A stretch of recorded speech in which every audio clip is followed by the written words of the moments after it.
Hi guys, I'm Crystal. I'm Kristen. And this is Damsels After Dark, a show where we, your favorite damsels, deep dive into a book each week from cover to cover.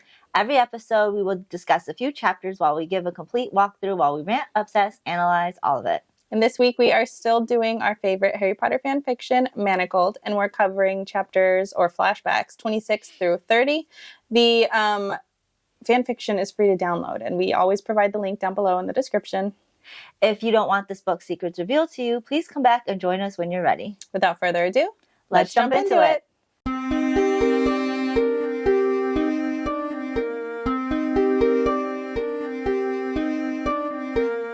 I'm in like a very down mood because of that book that I'm reading. I am very bitter about it right now. Really? Yeah. Because, like, I'm in love with him, and then got to book, like, the very last 2 chapters, or very last 10 chapters of the book.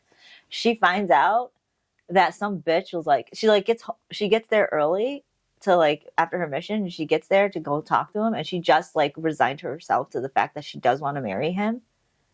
And he is all for it, because that's what they were supposed to do. Mm-hmm. And then she gets there, and she goes to his office, and some bitch is on his lap, grinding on him, as she's, like, eating from him, like drinking his blood. I mean, I just found out why, but still, I'm fucking bitter. Yeah, I'm so bitter. It's crazy how much books have like the ability to really affect your day, your mental outlook for the week. I read a book a while ago called The Muse, and it was really weird. It was like this girl who was and I'm loosely remembering this, but it was like a girl who was a painter, but she couldn't really be a painter during like the time, and it was like the Spanish War or whatever.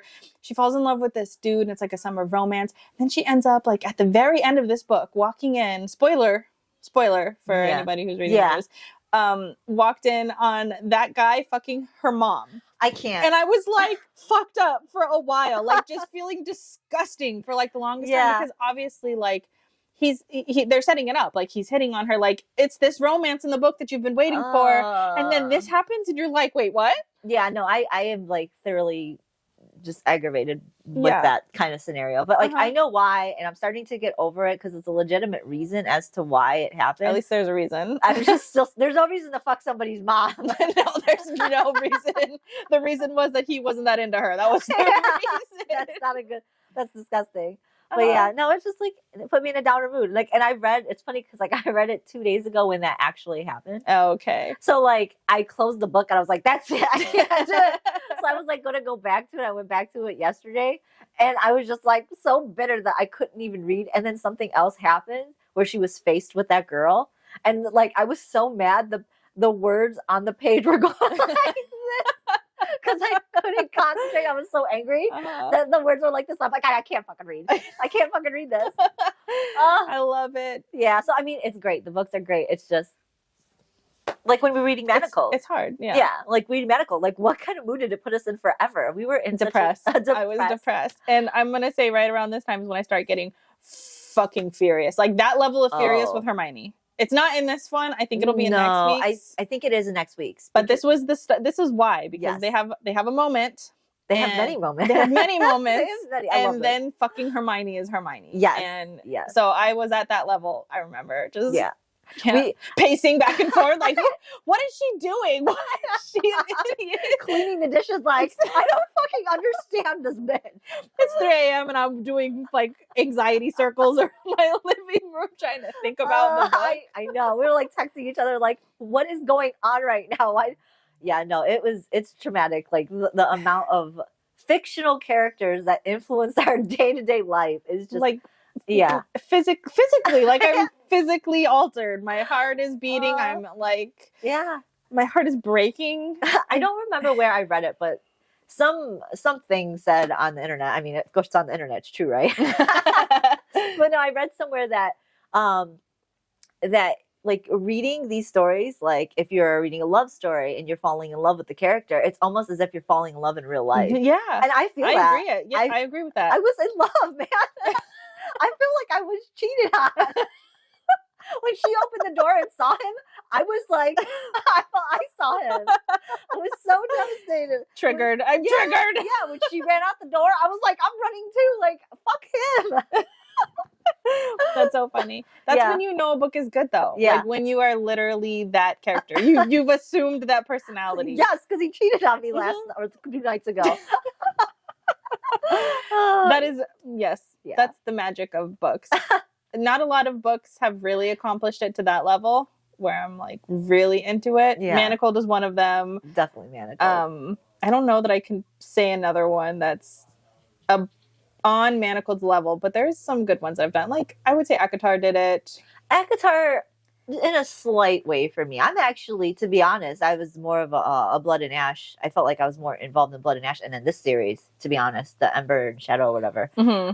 I felt more involved in this book because the only reason why is because when the author starts really putting you in the world, Mm-hmm. in which this, in my opinion, I know a lot of people don't really like these books based off reviews, but like the author really puts you in this world by giving you so much detail of the fantasy. They like the world building. Mm-hmm. Once they do a world building and they give you enough information with the characters, it's almost like, how can you not? Yeah. How can you not? It's weird though, because even though I really like the Crow Prince series, I didn't get the same feelings because it felt more like I was reading about Jude's story. Yes. About Jude and Carden's story. It wasn't like me Yeah, I being agree. Jude. I agree. But in like Manacled, it's literally me. Yeah. And then every time Hermione goes off of what I would do, you get mad. Yeah. Because it's like, no, I'm literally like in love with Draco. I wouldn't have done that.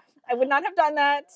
But yeah, I mean, even with Blood and Ash. Yeah. It's I feel that way. I feel a little bit torn with Blood and Ash because I sometimes feel like it's me, but then sometimes I'm like I'm just reading about Poppy's story. I do too, but in this story, I think it's because I could relate to the main character so much. Like the shit she says, I'm like, I would have said that. The thing she does, like, I would have done that. Uh-huh. So like that's why I feel like the Shadow and Ember is more, or Ember and Shadow or something, whatever it is. I'm so bad with names. That series to me is more, I was like in it because I'm super, like, I feel like I could relate to how her personality is. That's cool. So I love that, but it's just like, I'm so bitter. I'm so bitter. You guys will have to let us know in the comments if there have been any books for you that have like pissed you off like this, like this level. Gave you these feels so intensely that you're feeling it for like almost a week. I'm going on day 3, guys. Day 3, and I'm even reading Manacled, and like, to be honest, there's some things in Manacled and some things in that series too where they're playing that I want to be with you, but I can't be with you because you know I have my mission and I have this or I have that, but not to the extent in the Ember and Shadow book, but in the Manacled book, and then I'm reading them side by side, and it's just like I'm feeling this everywhere right now. It's all consuming in your life right now. In every book, I just can't. And it's gloomy outside, and it's a lot. You're having a week. I am. It's a really rough week. I can't play video games. I can't do anything. That's funny. I've been doing the opposite. I've not been reading and been doing nothing but playing video games. I recommend what you're doing because I'm sorrowful right now. Yeah, it's a lot more fun, I would say. Though I need to read. I have so many I have to read.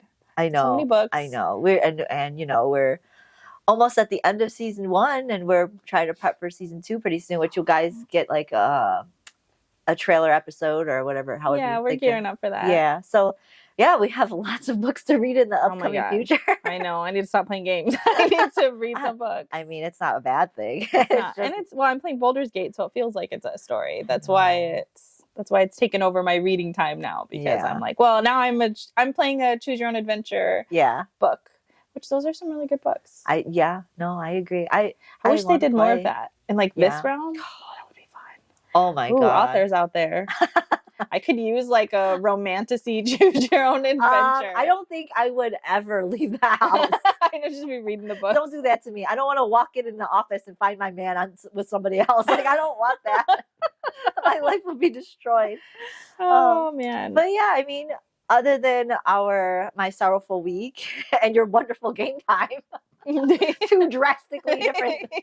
We're bringing 2 moods to you guys today. Yeah, 100%. But yeah, we're jumping into this episode, and just so you know, a trigger warning is there. There's a little bit of talk of self-harm. Mm-hmm. So, and I believe it jumps right into it within our first chapter that we're going to discuss, flashback 26. Man, I know we say it 1,000 times, but I never know what flashbacks are. Yes. And just as a recap, the last thing we left off with And the last episode was Ginny got pregnant. Yes. Hermione came up with a cure for it, which was some disease. And then also there was a group with Harry, Ron, Tonks, Remus. Yeah, And they're planning Harry, and they're planning to go to Hogwarts under like the tunnels and stuff. They're really trying to get in there to get that last Horcrux. Yeah. Mm-hmm. So I want to say, are they still talking about Ginny's pregnancy in this one? Yeah, it looks like. So Hermione's kind of just going over a little bit of what's going on. She's worried for Ginny because after hearing what Draco's mother went through, almost dying, giving birth to Draco, now she's a little bit worried about Ginny. But Ginny's like, don't worry about me. Us Weasleys have easy pregnancies, which obviously. Yes, they do. They got so many. And then she goes, don't worry about me. Like, worry about you. Like, you look thinner. You look like you're lonely and all this other stuff. Don't you have somebody? And Hermione's like, yeah, I'm not going to add fuck buddy to my coping skills. Mm-hmm. That's not what she does. She's like, because everybody apparently is doing that. Yes. She's seeing it everywhere she walks around because she's lonely at night. So where she go, she sees everybody fucking around. I mean, that's even worse. That is even worse. You know, this is bringing me down, man. Especially too if you're in her situation where you have some like situationship going on with like the hottest man in the world who you've scorned. Like, he's not talking to you, he's not looking at you, he's very upset in your presence. Obviously he has, makes sense. I mean, what did she just do? She got him to like bond himself to her. Yeah. So. She forced that bond. Yeah. And he was trying not to do it, but there he is. And so now they're like not at that talking level anymore. But and also Ginny is sort of saying that she's noticing that Hermione's pushing people away, obviously because she witnessed Hermione do it at Christmas with Harry. Yeah. And then she's kind of saying, you can confide in me. You really have no friends, but I'm always here to talk to you if you want to talk to me. And of course, Hermione's like, well, thanks for that. But I really can't. She says she can't. She's like, I just really can't. And I think Ginny's like, doesn't say that she's looking at her like with suspicion. She's not. She's just looking at her with concern, wondering what it is that she feels like she can't talk about. Mm-hmm. And then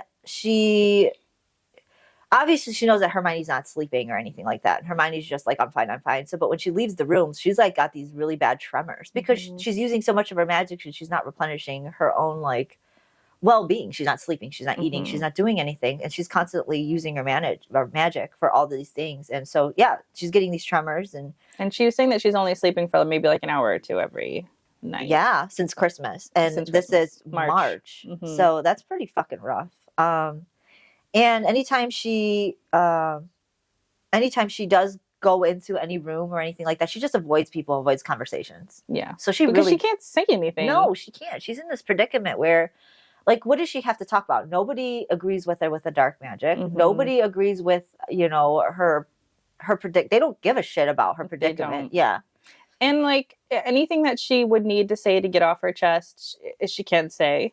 So there's no point. And then she's going to have to dodge these constant questions and she's going to have to play mental gymnastics every time she's hanging out with somebody. I also would not want to. It's not worth it. No. And they can't relate anyways. What are they going to do? Give her false sympathy? Just like she's been saying this whole time. And everybody's going to give her like fake sympathy, fake worry, fake concern. She don't need that. Mm-hmm. And then even if somebody does give a shit enough about her, she didn't want to put her concerns and problems on them because everybody's already dealing with so much shit. She didn't feel like nobody could like weigh her burden. Yeah. Which is, I completely understand. Yeah. I wouldn't want to go to somebody and tell them all my fucking woes and sorrows about everything. Like, especially like maybe if you had a friend, like an actual best friend who was there, sure. But she doesn't have any of that. And even Ginny, as close to a friend as she is, it's not the same. No, it's not. She cannot relate. And it's not something like...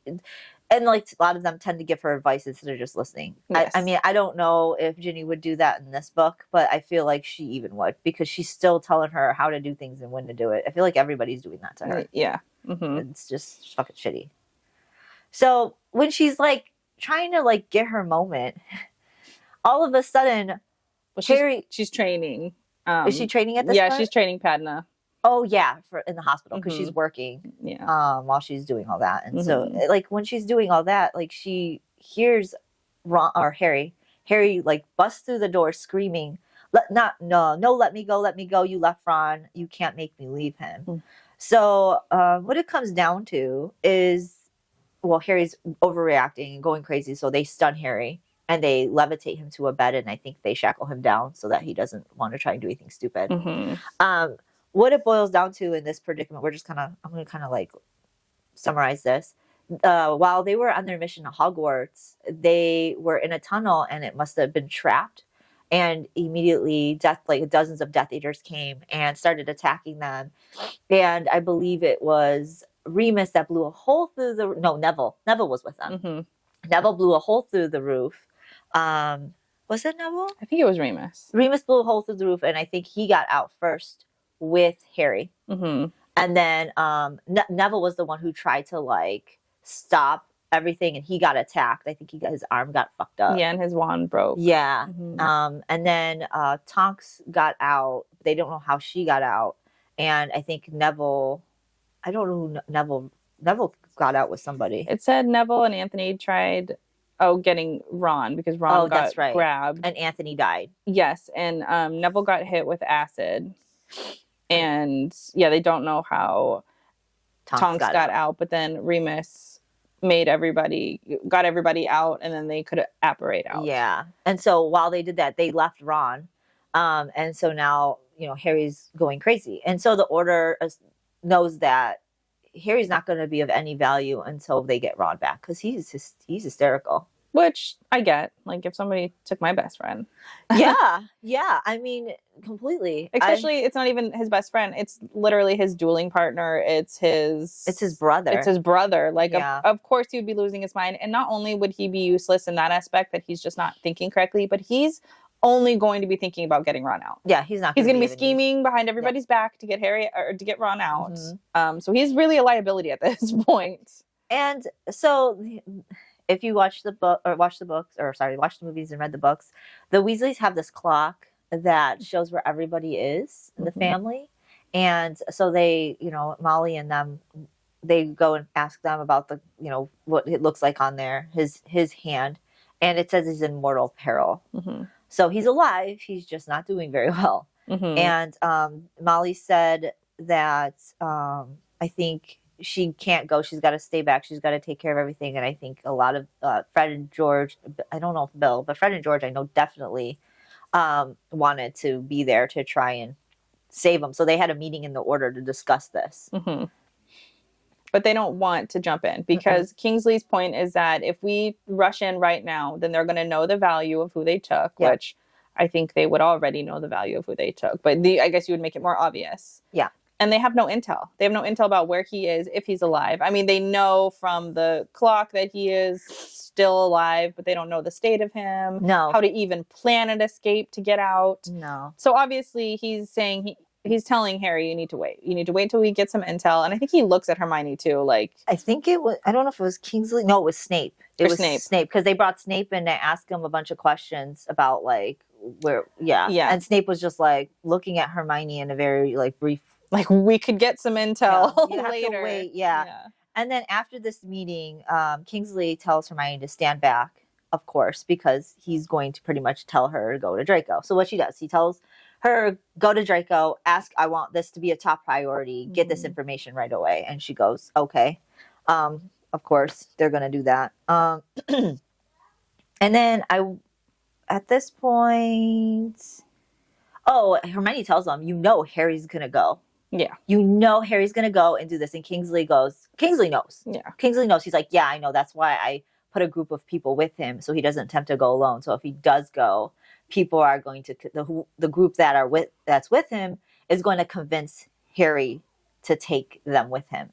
So Kingsley already set up Harry. Anticipating it. Yeah. To be at least in the best predicament with the best people he could be with in order to go rescue Ron. Even though he doesn't want it to happen, he knows Harry's going to fucking do it. Yeah, of course. Yeah. Of course.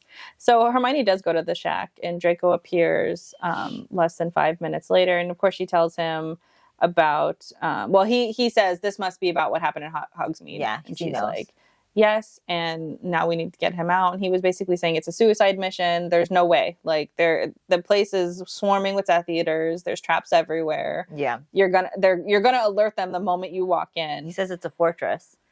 Yes. Which we knew when they first went. Yeah, because, well, obviously that's a fortress because they've been building a prison there and they've been telling them that there's nothing new about this. Yeah. There's nothing new. So that's like their base. Of course it's going to be well fortified. She tells him though that it's non-negotiable. Yeah. Like we have to get Ron back. Harry will not survive without Ron. No. So he says basically consider it done. And then he goes, I think, to she thanks him, and then he goes to does he go to turn away, and she she called him before he turned away, and she tries well, I don't know if she grabs him, but she just stops him and she wants to talk about the kiss. Oh, and that's everything that happened. And he goes, really, you want to talk about that fucking right now? And then but she's lonely. She thanks him after that, and then she calls him Draco, and he gets a little bit upset about that. He says, stop calling me that.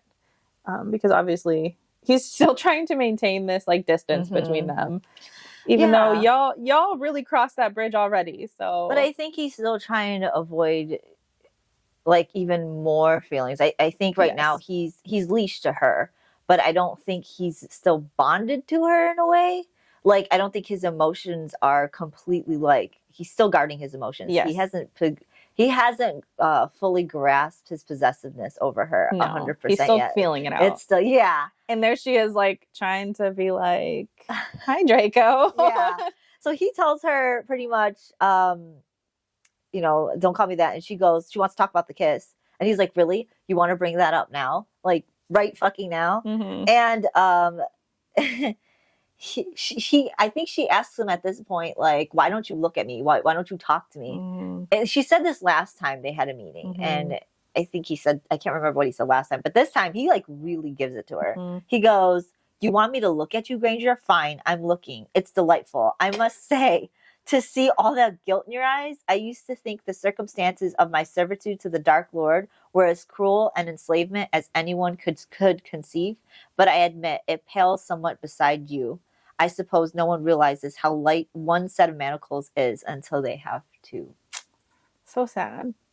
But I'm glad he's true. Yeah, I'm glad he finally said something to her about it. Because that's the whole thing, is her shackling him. Yeah. She got what she wanted and he knew it.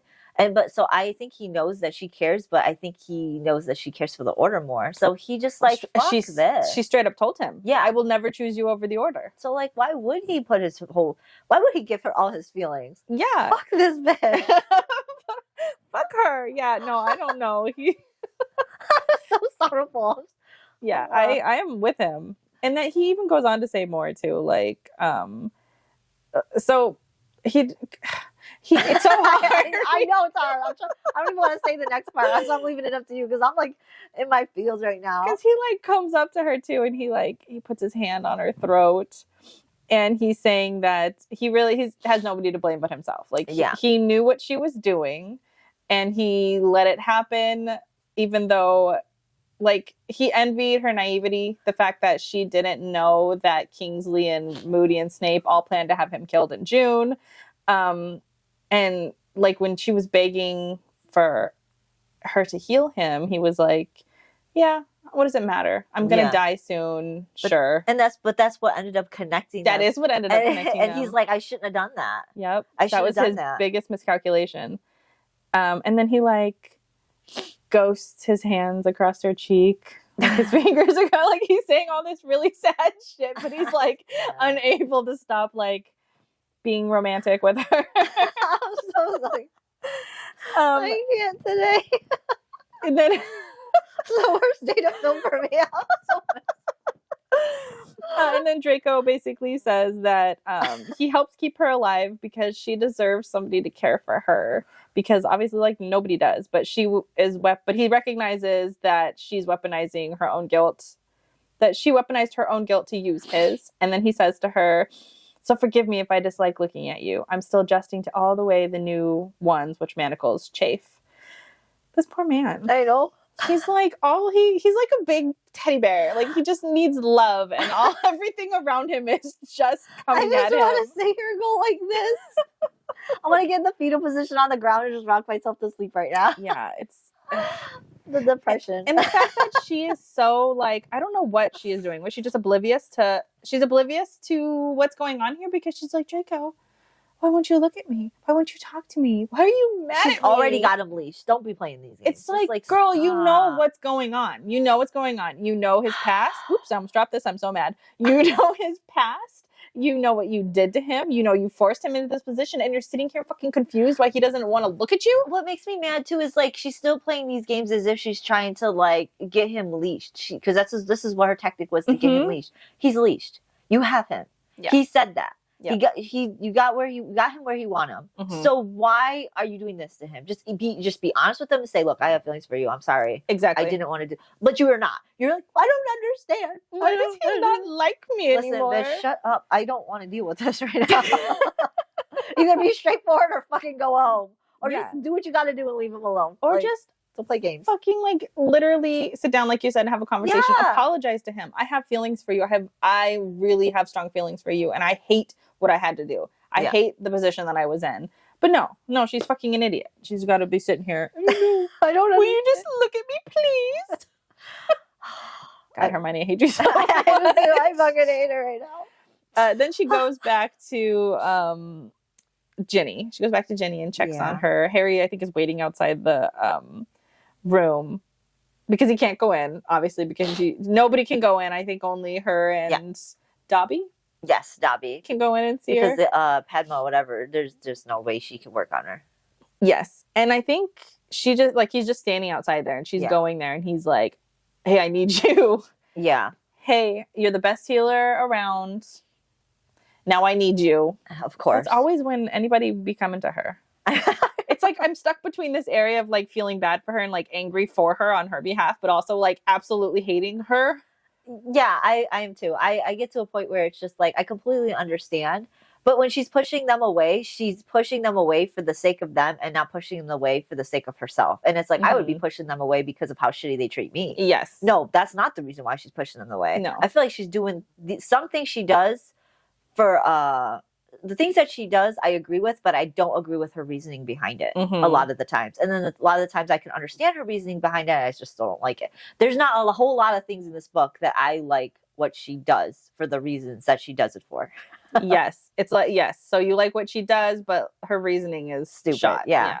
Or you hate what she does and you hate the reasoning for it. But there's no, that's normally where I'm at.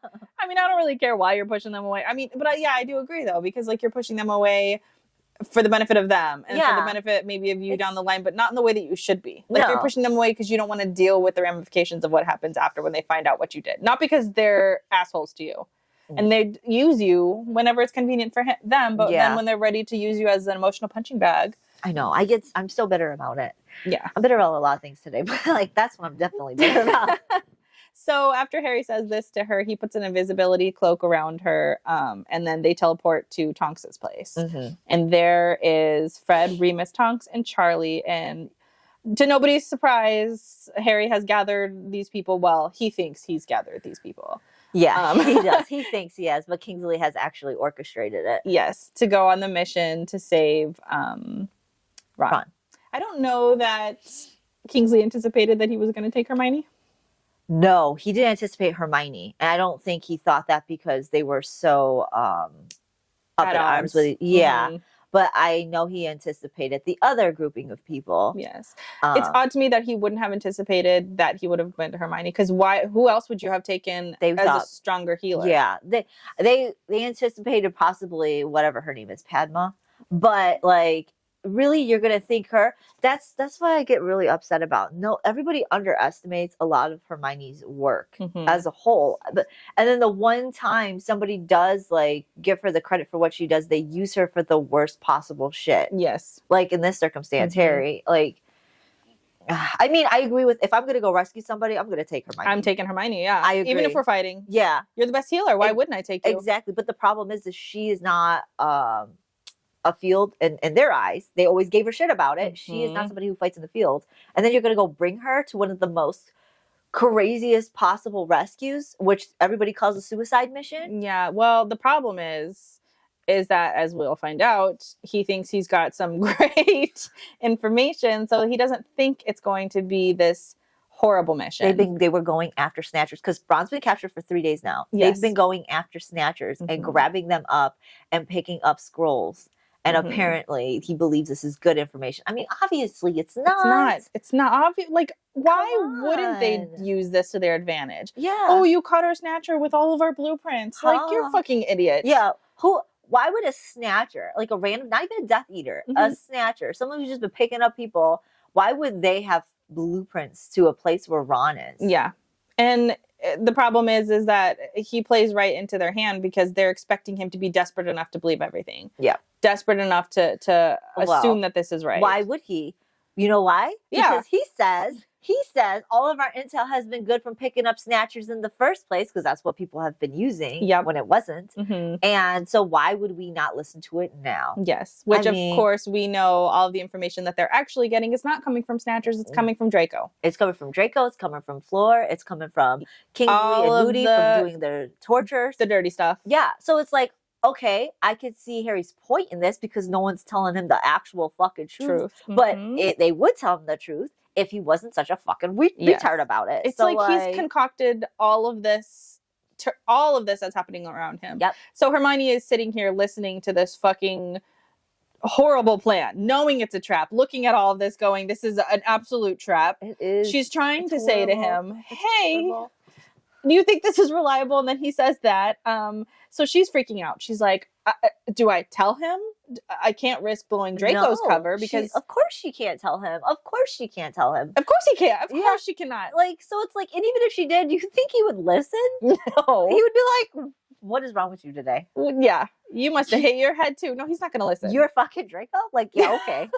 Yeah, right. You just tell me anything I possibly can to stop saving Ron. Exactly. To stop me from going on this mission. You wouldn't believe it. So at this point, she tells Harry, all right, I'll go, but I need to go back and gather some supplies because I'm not ready. You grabbed me and I need to get all my healing stuff. I need to get prepared. He said, okay, but only if you promise to not go to Kingsley or whatever. Yeah, he's like narrowed his eyes at her. He's like, you're not going to Kingsley, are you? And she goes, no, I promise. He's like, well, if you're not here in 15 minutes, we're leaving. Yes. So she goes to the shack. Yeah. Because she needs to warn Draco. And he doesn't come. Because obviously, like, he's got other shit going on. Yeah. And so she's there. She waits, I think, for like 5 minutes or something like that. Because she actually does still have to go get her supplies. So she's waiting for him. He doesn't show. So she writes a note about everything that she knows and puts it on the table. And I think she puts it in the middle of the room. Yeah, it's something like that. I know puts it somewhere he could see it. Yeah, it could be on the table in the middle room. It's just as soon as he gets there, it's obvious that it's there. So he could see it immediately. And then she goes to get her shit and apparates back. And I think she was like right at the 15-minute mark. Because they were like, wow, we were just about to leave without you. Yeah. But here they go. This is so stupid. This is stupid on many reasons, but also, even if we're talking about whether or not they should have taken Hermione, it makes sense to take her because she's the best healer, but also, like, she's your only healer. Like, really, she's the best healer for the Order. Yeah. You're risking her because you think the evidence that you got is some good evidence. It's rough here. So yeah, while they're there at Tonk's parents' house, who, by the way, her parents were killed in that house, short version of this, and they were using her house as a way, like another safe house, but it's not really a safe house. No one's really there. It's just that it's like their war room almost, what they're using right now to get Ron. And while they're discussing the plans to get Ron, I think they apparated straight to like a little forest area right off the stone house that they believe that Ron is in. And they discussed the plans one more time real quick. The plan is that Hermione is the one that's supposed to grab Ron and get the fuck out while they're all like going in and around and making sure that they deal with the Death Eaters or the Snatchers or whoever's there. And they did a ward to find out what position everybody's in and who's there and how many are in each floor. And they found that there was 10 people in the basement and it looks like Ron is down there with them. And there's like 3 to 4 people scattered throughout the house. And it's not that many. I think they figured altogether there's like 10, 12, something like that. I think, yeah, like 10, because there was 10 downstairs and I think a couple upstairs. So maybe like 15 or 20. Yeah, 15 to 20. There's not that many for somebody who's supposed to be guarding Ron. Which, red flag number 1, guys. Yeah. Come on. Yeah. So, but, so they pretty much discussed that they have about 10 minutes to do what they have to do after they break through the wards to get out. And that was what they discussed. So at the end of their discussion to go in and get Ron, that's the end of flashback 26. Mm-hmm. And Hermione is supposed to get to Ron, heal him as much as she can, just so that he could walk out. Yes. And because they need to walk past the anti-apparition wards. Where they're standing right now. And that's about, I think, 50 yards from the house. I'm like so excited. I know. Because I like love this. This part is so a really good part. So like the first chapter sets you up, but like the next chapters after that is just, it's heavy hitters. Heavy hitters and the hot and heavies. Oh yeah. This though, this is like good foreplay. Yes. Because this shit is the best shit I've ever witnessed in my life. I'm getting goosebumps and butterflies. I think this chapter and the beginning of next chapter is what it's all about when it comes to right before the hot and heavies, man. It like she sets it up so good. Yeah, I'm in love. But so yeah, we end that with their final discussion of what the plan is, and then it's game time. Yep. They go in. Well, Hermione's like, "This is a fucking trap. This is a fucking trap." The whole time she's like, "This is," which is crazy to me that she recognizes it, and she's just the fucking healer. Even though she does a lot of training with Draco, this really is her first field mission. Yeah. She hasn't put any of her skills that she's learned with Draco to the test at all. No. And so she's sitting there knowing that it's a trap, and anybody else, they don't say anything about it. Could you imagine knowing you're walking into a fucking trap and you're like, this is, and you can't say anything, you can't do anything. You're like, okay, I guess we're just going to do it. Yeah, with a bunch of people who are supposed to be experienced in this, and they're not mentioning how this is a fucking trap. Like, yeah, I'm confused as to what Kingsley's goal here was when he picked these ones to be the one, because you would think, I don't know, you would think you would have picked, because like, what are you sending? Like, you're sending them then, the ones that you picked to go with Harry on a suicide mission. Like, you know that these are the ones that you picked. To be fair, though, these are really good people that he picked. Yeah, it doesn't really matter in a trap. No, it doesn't matter in a trap. Because it doesn't. They're all gonna fucking die. But I don't think he thought Harry was gonna fall for an actual trap. I think he thought Harry was gonna go into where there was an actual place that Ron was at. I don't think he realized that Harry was finding snatchers. That wasn't a discussion that Kingsley said. So I think he thought Harry was gonna go to an actual place that wasn't an actual trap. But then, like, these people that you picked, what were they doing? Why weren't they dissuading them? Why weren't they talking to Kingsley? Why weren't they like, yo, he's catching snatchers? I think he picked the best people that were still going to help Harry without dissuading him, because that's what he said. Harry was going to go either, no matter what. Yeah, so he picked the best people that would still be on Harry's side, if you think about it. Yeah. Because like, if you pick people that are going to dissuade Harry, Harry's just going to find his own bunch of crew. He's going to go by himself or by himself. Yeah. So at least he's with people who will have his back, even if it's a stupid fucking idea. I could see why Kingsley did it, but it's like, yeah, he should have picked people that also had his back, but then also would say some stuff to Kingsley. Be like, hey, at least one person, just one, put one mole in there, please. But I think his mole was Hermione, because Hermione had no time. Hermione didn't even do it. Yeah. Well, I mean, that's the nature of it. It was literally go to Kingsley or go to Draco. I would always go to Draco. I would have went to Draco too. I feel like Kingsley wouldn't have been no help. Kingsley or could not have done it fast enough. Who knew where he was? At least like 90% of the time you're walking into the shack, Draco was there. And this just happened to be the one time he was preoccupied with something else. I really don't think telling Kingsley was going to do anything. Because the way the nature of Harry is, Harry's impulsive. Yes. So like, and I think that's why Kingsley did what he did, and Greg gave him the people that he did, because he knows Harry's impulsive. And the minute he gets any kind of information about Ron, whether it's good information or not, he's going to go. Yeah. So I think that's exactly why Kingsley did what he did. Even if he did set a mole, the mole wouldn't have been able to get out in time. Yeah. In my opinion, I don't. Should have just shackled this man down. They should have kept him shackled. Yes. They should have. Sedated, kept him. We were talking about 3 days here. Like, yeah. Oh, they should have kept him shackled. But I think, I don't know why they didn't, because they kept him shackled the first day. Yeah. For at least a good half of the day while he was sleeping. But anyways, let's get to the good part. So they go in, they quietly sneak in, get rid of some of the Death Eaters, and then they go down to the basement and they see Ron. And obviously I'm taken a lot out of that because it's really unimportant at that point. Yeah. But Ron, they see Ron, he's hanging from the fucking ceiling. Is he like this? Yeah, that's how I pictured it. I think so too. He's got a lot of injuries. He doesn't look recognizable. He looks like shit. Yeah, his wrists are fucking cut up from the shackles. These shackles are actually pretty. I think one of them is actually really important to know about.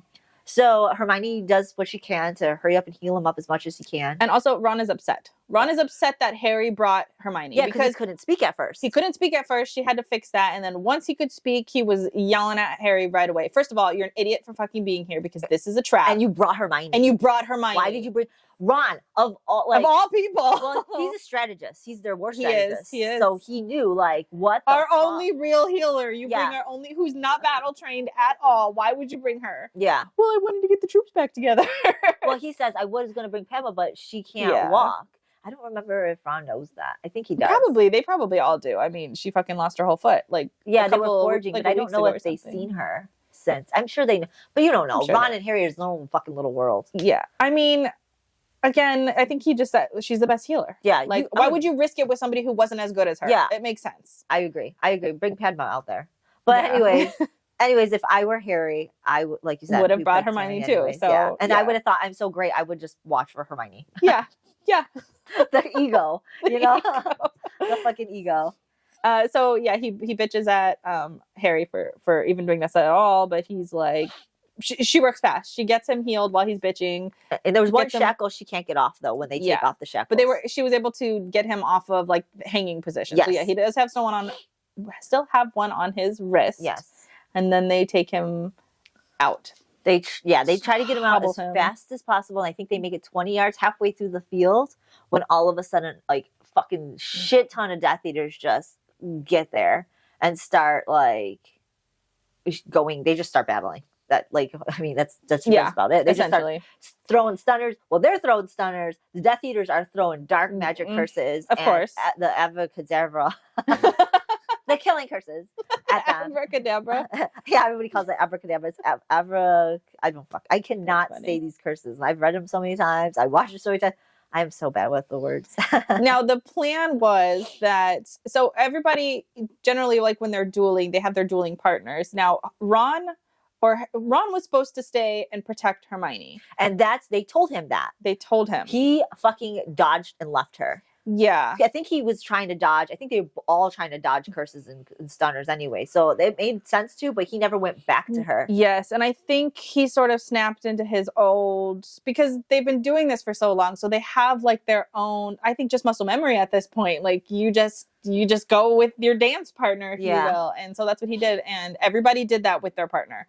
And fucking Hermione is just out there by herself. She did good, though. She did good because what happened? She tried looking around and she saw that everybody that was on their own were getting pretty much attacked heavily, and that a werewolf, they didn't say werewolf yet, but a guy grabbed Ron and like bit his shoulder, neck area and tore it off. And so Hermione used one of the dark magic curses. Carbonized him. Carbonized them and just like, it's really bad. It's a really heavy, dark magic curse though. And she thinks about it in her head during this time for a minute, but she's like running through the curses for like a split second and understanding that none of them are going to be fast enough. Stunning him isn't going to work fast enough. So like it was literally in her mind the only thing she could have done to have saved Ron's life. Agree. I 100% agree. I mean, again, we've agreed through the beginning. Mm-hmm. You should be killing them anyways. Yep. But she's also throwing hexes out too. She's stabbing people. I think she stabbed somebody. Somebody stabbed her too. Somebody stabbed her. Yeah, and it was something Sebastian Lestrange. Yeah. Mm-hmm. He really got her. He grabs her by the hair. Yeah. And then starts saying, "I remember you, Mudblood." And then he stabs her. And then I think she takes the knife out and stabs him. Yeah. Or is that another book? No, yeah, I think she stabs somebody, and then he grabs a whole her. other person. And he stabs her in the chest, misses, doesn't hit anything, but then he takes it out and he says, I remember you. How many times do you think I can stab you before the light goes out of your eyes? Mm-hmm. And then he slowly starts sticking the knife back in her. Really close to her. And that's when I think Draco gets there. Somebody gets there. I think when they get there, though, the Death Eater that gets there, everybody is fucking stunned, but the Death Eater that was grabbing Sebastian Lestrange that was on Hermione ended up fucking dead. Yeah, his jaw goes Yeah. slack and his Yeah. expression like goes slack as well. And then he drops her, and then he just sort of, I think, just falls over. Dead. Dead. He's dead. And everybody else that's a Death Eater around is like fucking terrified. The minute they see him, and you have to know this is the High Reeve. Like, who else is like the most terrifying Death Eater that everybody? It's the High Reeve, and we know who the High Reeve is, but they don't say he's the High Reeve yet. He's not the High. No, he's not the High Reeve yet. But you know, he's got to be the beginning of the High Reeve. Yes. Oh, yeah. Yeah. So essentially, like, Sebastian, what's his fucking name? I don't know. Mr. Lestrange falls and dies, and then the Death Eaters around, like you were saying, they see him, and then they react, and then they fucking die. Yes. Like, they literally have a moment to be like, oh my god, and then they're dead all around them. Yep. And then it's Draco. He goes right towards Hermione, picks her up, like drags her though, because like he doesn't have time to act like grateful to like great or happy or anything. Like anything towards her. Also, I think he's probably mad. He's pretty fucking pissed because I think he says, "What the fuck are you doing here?" Yeah, like he's always saying to her. He's called her an idiot again at some point. Yeah.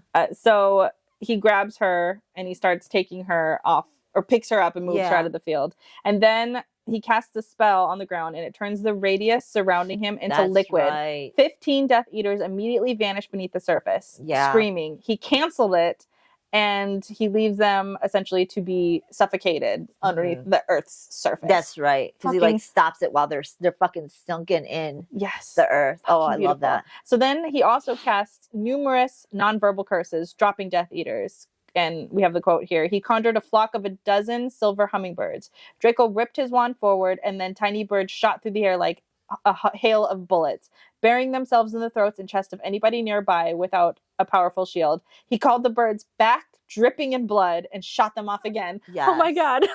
I love that. Oh my god. And just think what the hummingbirds are. We mentioned it before. Hermione used hummingbirds when she was upset, and she used them as a weapon towards Ron. So it's like, I love it. I love it that he incorporated that. Yeah. And there's an image as well of the first like shootout of the hummingbirds. I love it. Oh my god. Death Eater. I'm sorry, but here we are. Okay, let's just repaint this picture. Okay, so like she's dying, she's getting stabbed, and then out of nowhere, this fucking evil Death Eater just comes onto the field and just annihilates. There were hundreds of Death Eaters out here. I know. Because they just appeared. I know. Why does it sound like foreplay? It is. That's what I was saying. Like, this is my foreplay right here. You come out on the field and they're just fucking dropping. You're opening up the ground and swallowing them, closing it. And then you shoot off these hummingbirds and just fucking kill everybody. Oh my god. Like, the power here. Nonverbal, too. You just walking in your Death Eater outfit, looking badass. Oh my god. A side note here. I watch this is horrible. But like I've been seeing things on like TikTok and Instagram where Universal Studios, here like the Wizarding World, they have a Death Eater show. And Death Eaters are walking around with so much sass and pizzazz. Damn. Don't take us there. I know. And like somebody put in the comments, all the dark fantasy romance TikTok girls are like loving this. I was like, this is hot. Yeah. Yeah. Can you reenact this, please? I was gonna say you should look it up. It's too much. It's too much. I should. Yeah. Because this is so, just when these morally gray evil characters just have this immeasurable amount of power and they come in and just fucking kill everybody without saying anything. You're just coming in, boom, my power. I'm like bouncing on the chair like, yeah. I know. Tell me more. And he does do more. He does do a little bit more. So I think so he grabs her again. She's screaming in pain at him because obviously she's so fucked up. Yeah. But then he grabs something out of his pocket and he holds it above his head. This like ancient thing. Yeah, this orb. And it shoots out across the field and it sucks the air. And everybody else that's remaining through all of this passes out. That includes... Well, they're not passed out. They're like struggling to breathe. Yeah. And Hermione is screaming, don't do that. Don't do that. You're going to kill Ron. You're going to kill Harry. You're going to kill... And so he's just like, oh my god. That's when he calls her a fucking idiot. Yeah, so he throws it on the ground, tells her to stay there. And he goes and grabs that. Now everybody's starting to become unconscious. Yes. Okay, so then he drops the orb on the ground. And then he calls Hermione a fucking idiot. Walks over, grabs her crew. Yeah. And essentially moves them outside the apparition ward. Goes back to her and apparates her to the shack. those two to the shack, and she's bitching. Well, I "You think can't he leave him he here." like brings them back to consciousness and obliviates their memories.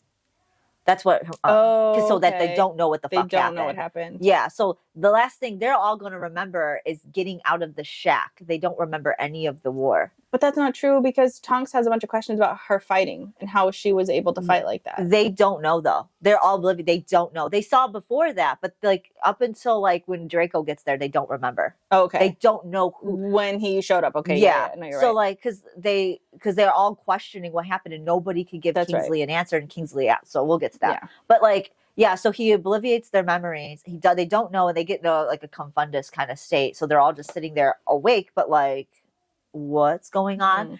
As he's taking her back to the shack. And that's when they have their discussion about what the fuck. That's a good discussion. So he takes her and operates her back to the shack, and then he does he touches some runes that are on the floor that were invisible or whatever. Yeah, and he's got all that healing shit. Yeah, a trapdoor appears, and poop is like a large amount of healing supplies. And she's like, "Where the fuck did you get all this?" Yeah. Like, her measly little Christmas present that she gave him. And I think he says to her, like, I wanted to make sure that I was well stocked. Yeah. Because you be out fucking doing crazy ass shit. And when I bring you back, I want to be able to heal you. So he even asked her, like, "Tell me how I heal. What's going on here?" It's so funny too, because like I think at first does he use the little thing that he has in his robe that she gave him for Christmas? I think that he did that too. I don't know if it's this part, but at some point during any of this fucking I don't remember, but he does pull that out, and it was really cute. I don't remember if it's this particular time, but yeah. So he tells her, because she's like, "Why do you got so much shit?" And he goes, "I didn't know what I needed." So like he got. Oh, she said she had a whole hospital of shit. Well, that could like take care of like a whole bunch of people. You're fucking foraging at the backcountry in the middle of a war. Like, who knows what I need? I literally needed an entire hospital. Well, I think, does she tell him at this point that? No, she doesn't tell him yet. So basically, he's asking, like, "What the fuck were you doing? What is this?" And he's like, or she tells him, "Well, the plan was to rescue Ron. They had some bad intelligence. I couldn't tell him I couldn't tell him otherwise that this was a trap. I tried to come back. Nobody was here." Like, well, he goes, "Well, you're lucky, because they didn't put actual real Death Eaters out. This was a training mission, because they didn't think fucking Harry was smart enough or stupid enough to fall for it." Yeah, well, yeah, stupid enough to fall for it, or like when they did finally like trigger all the things, that's when they started sending the Death Eaters. But like, it was seriously just a training mission. That's why it was so easily they were so easily able to get in, because they were. Think about it, they got in pretty fucking easy. Yeah, they got to Ron pretty fucking easy. 15 people. Yeah. Maybe? Yeah, no, I didn't say this yet. I'm forgetting. I'm trying to jump ahead, but like she doesn't know anything about what happened, because she's like, "You just left them there." Yeah, and he's like, "They'll be fine. They'll be fine. Just get over it. I gotta heal you." But then he asked, like, why would they bring their only healer who has no combat training? Yeah. And she's like, well, essentially, like, there's really nobody else, and it was more crucial for him to rescue Ron. It was more crucial for Harry to rescue Ron than it was if Hermione happened to die. Like, it wouldn't have been the end for Harry if Hermione died. No, and because she thinks that, thinks that she's already replaced by so many other things. Like, they already have Padma, they already have all this other stuff. So Hermione be the best healer and the most expendable, replaceable person in the order. It's almost like, to Harry, that looks like the best deal. It's almost, to Harry, would be a fair trade. Yes. And I think that's when Draco goes, when I think I can't hate Potter more, he finds a new way to prove me wrong. He also asks her to, who cares for you? Like, you're Harry cares for Ron cares for Harry, but like, who's watching over you? Yeah. And it's like, well, you, obviously. Yeah, you're the only one who cares for her. I don't think she even says that. No, she doesn't. Point. Yeah, she doesn't. But she knows. She knows. They both know he's the only one. He's the only one. Yeah. Yeah, because he says something about it later.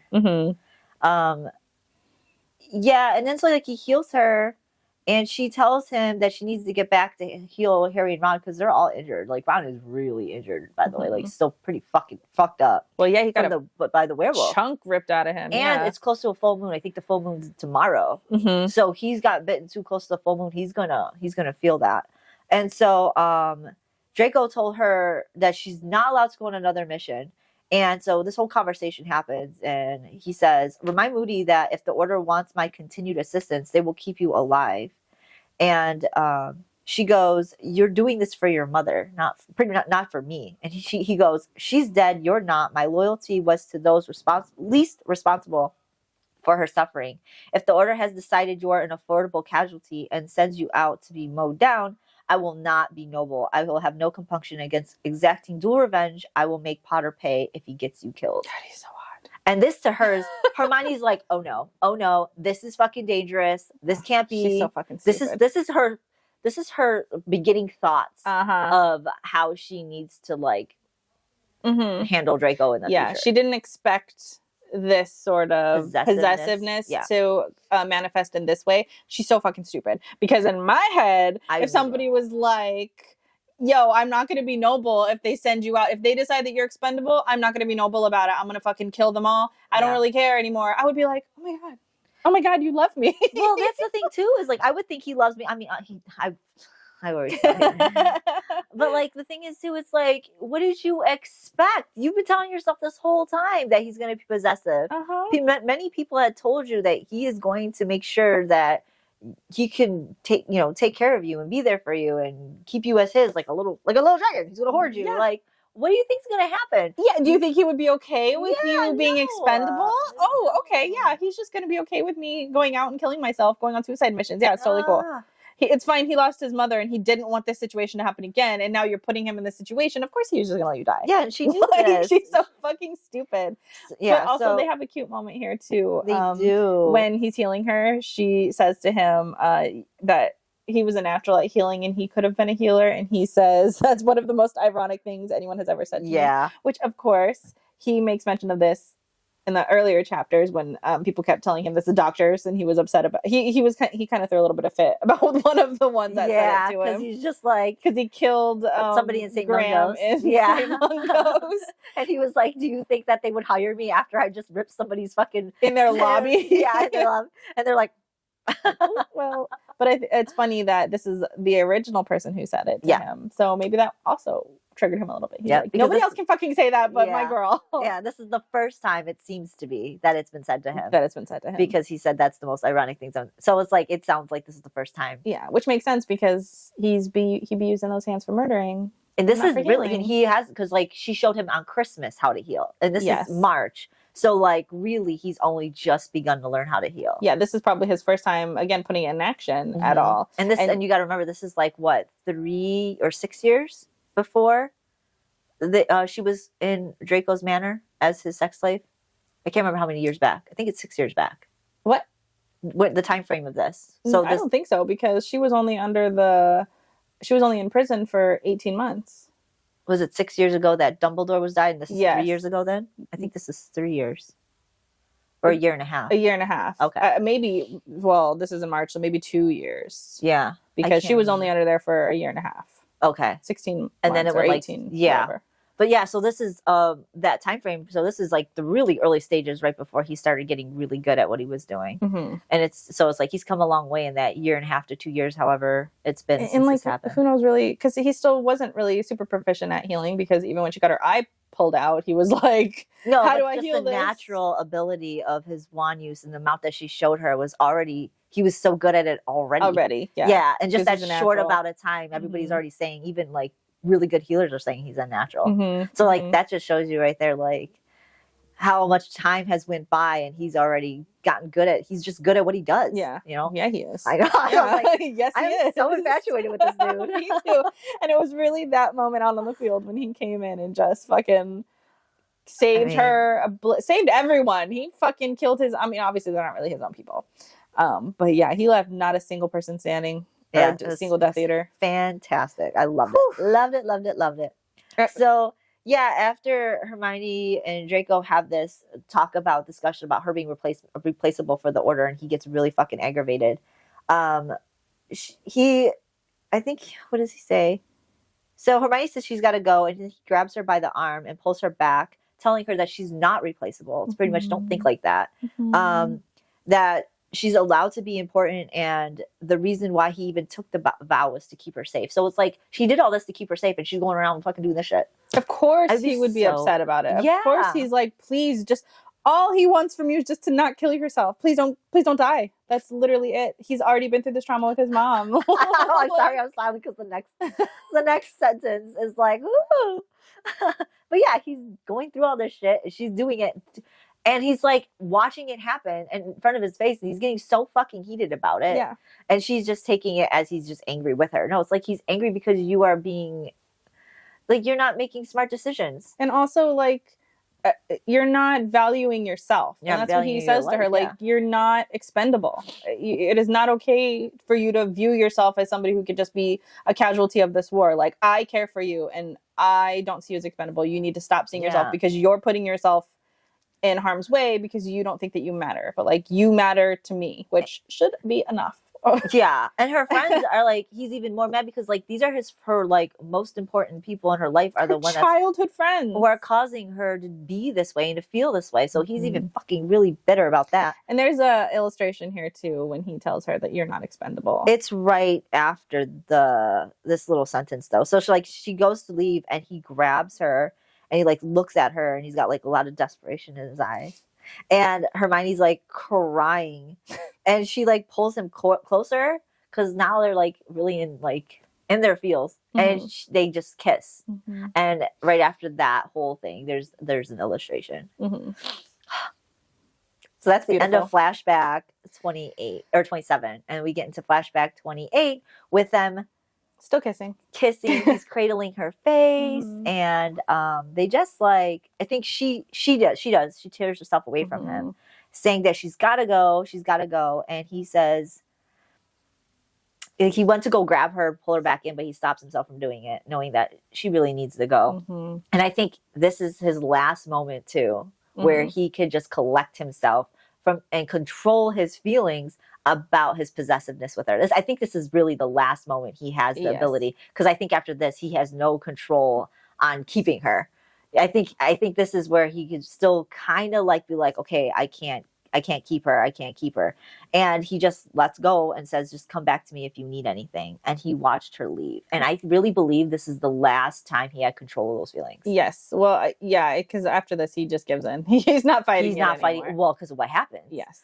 So it's Hermione's fault, in my opinion. It's always Hermione's fault. Yeah. So if you remember, during that battle, she used a very, very dark magic that she's not used before, and it's apparently, we'll learn about it in a little bit.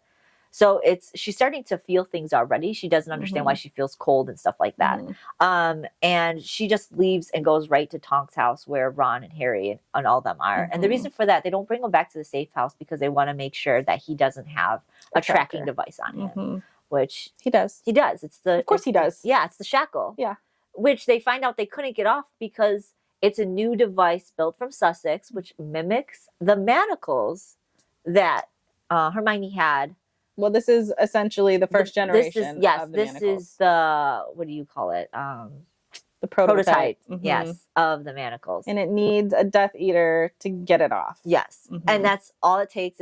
It's not worded in any other way, really. It's still very easily able to get off. Like, I think I don't know if it stops his magic. I think it does. I think they said they looked at something later down the road. But I think right now Ron can't access his magic. And it just takes a Death Eater. And I think they're trying to figure out all this and worry about Ron's shoulder. I think they're still healing his shoulder at this point. Yeah. Well, she pops in, and of course everyone's like, oh my God, where did you go? We were looking for you. Yeah. We thought we were going to go back out there and see if we can find you. And she's like, no, I went to a different healer. I was hemorrhaging, and I needed somebody to take care of me right now. So I operated out. She said if she didn't operate right then and there, she wouldn't have been. So she needed to operate right now. Yeah. And so they're saying, Ron's still pretty bad. Harry did the best. I think they all kind of patched him up as best that they could, but they needed her to go in there and actually heal him. Yeah. And this fucking part too. So they asked her, like, I think Wait, is it this part? No, it's not this part yet. I'm a little ahead of the game here. So essentially, Fred says that again he doesn't understand what happened. One minute they were fighting, and then the next minute, she was gone, and they were there. Nobody was around anymore. All the Death Eaters were dead. Like they have no idea what happened. Obviously, because we know Draco. Yeah, they said they come to the conclusion. They asked Hermione, and she said, "Well, I believe maybe a possible dark curse had backfired, causing everybody to like be like thrown about, die." And then it's funny though how they don't realize that only Death Eaters died and none of the good people died. Yeah, so it's like just the 5 of them or whatever survived. 4 of them. Yeah, they all landed in the same area. Like, come on, guys! But they believed it. But they don't ask questions ever. They're just like, okay, whatever you say. Well, one of them does. One of them does. But and she's smart anyways. I think the only reason why she goes along with everything is because of her husband, Remus. But Tonks is the only one that's just like, none of this shit fucking makes sense.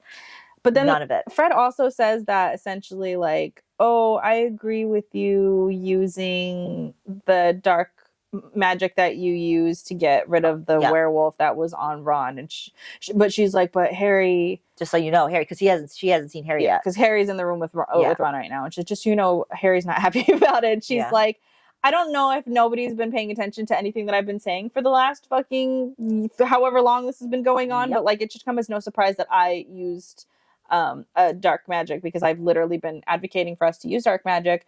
And Fred at that point basically was like, yeah, I agree that you use that. He said we should have killed the bastards. We should kill the bastards. Yeah. So, like, people are starting to understand. I mean, you fucking idiots.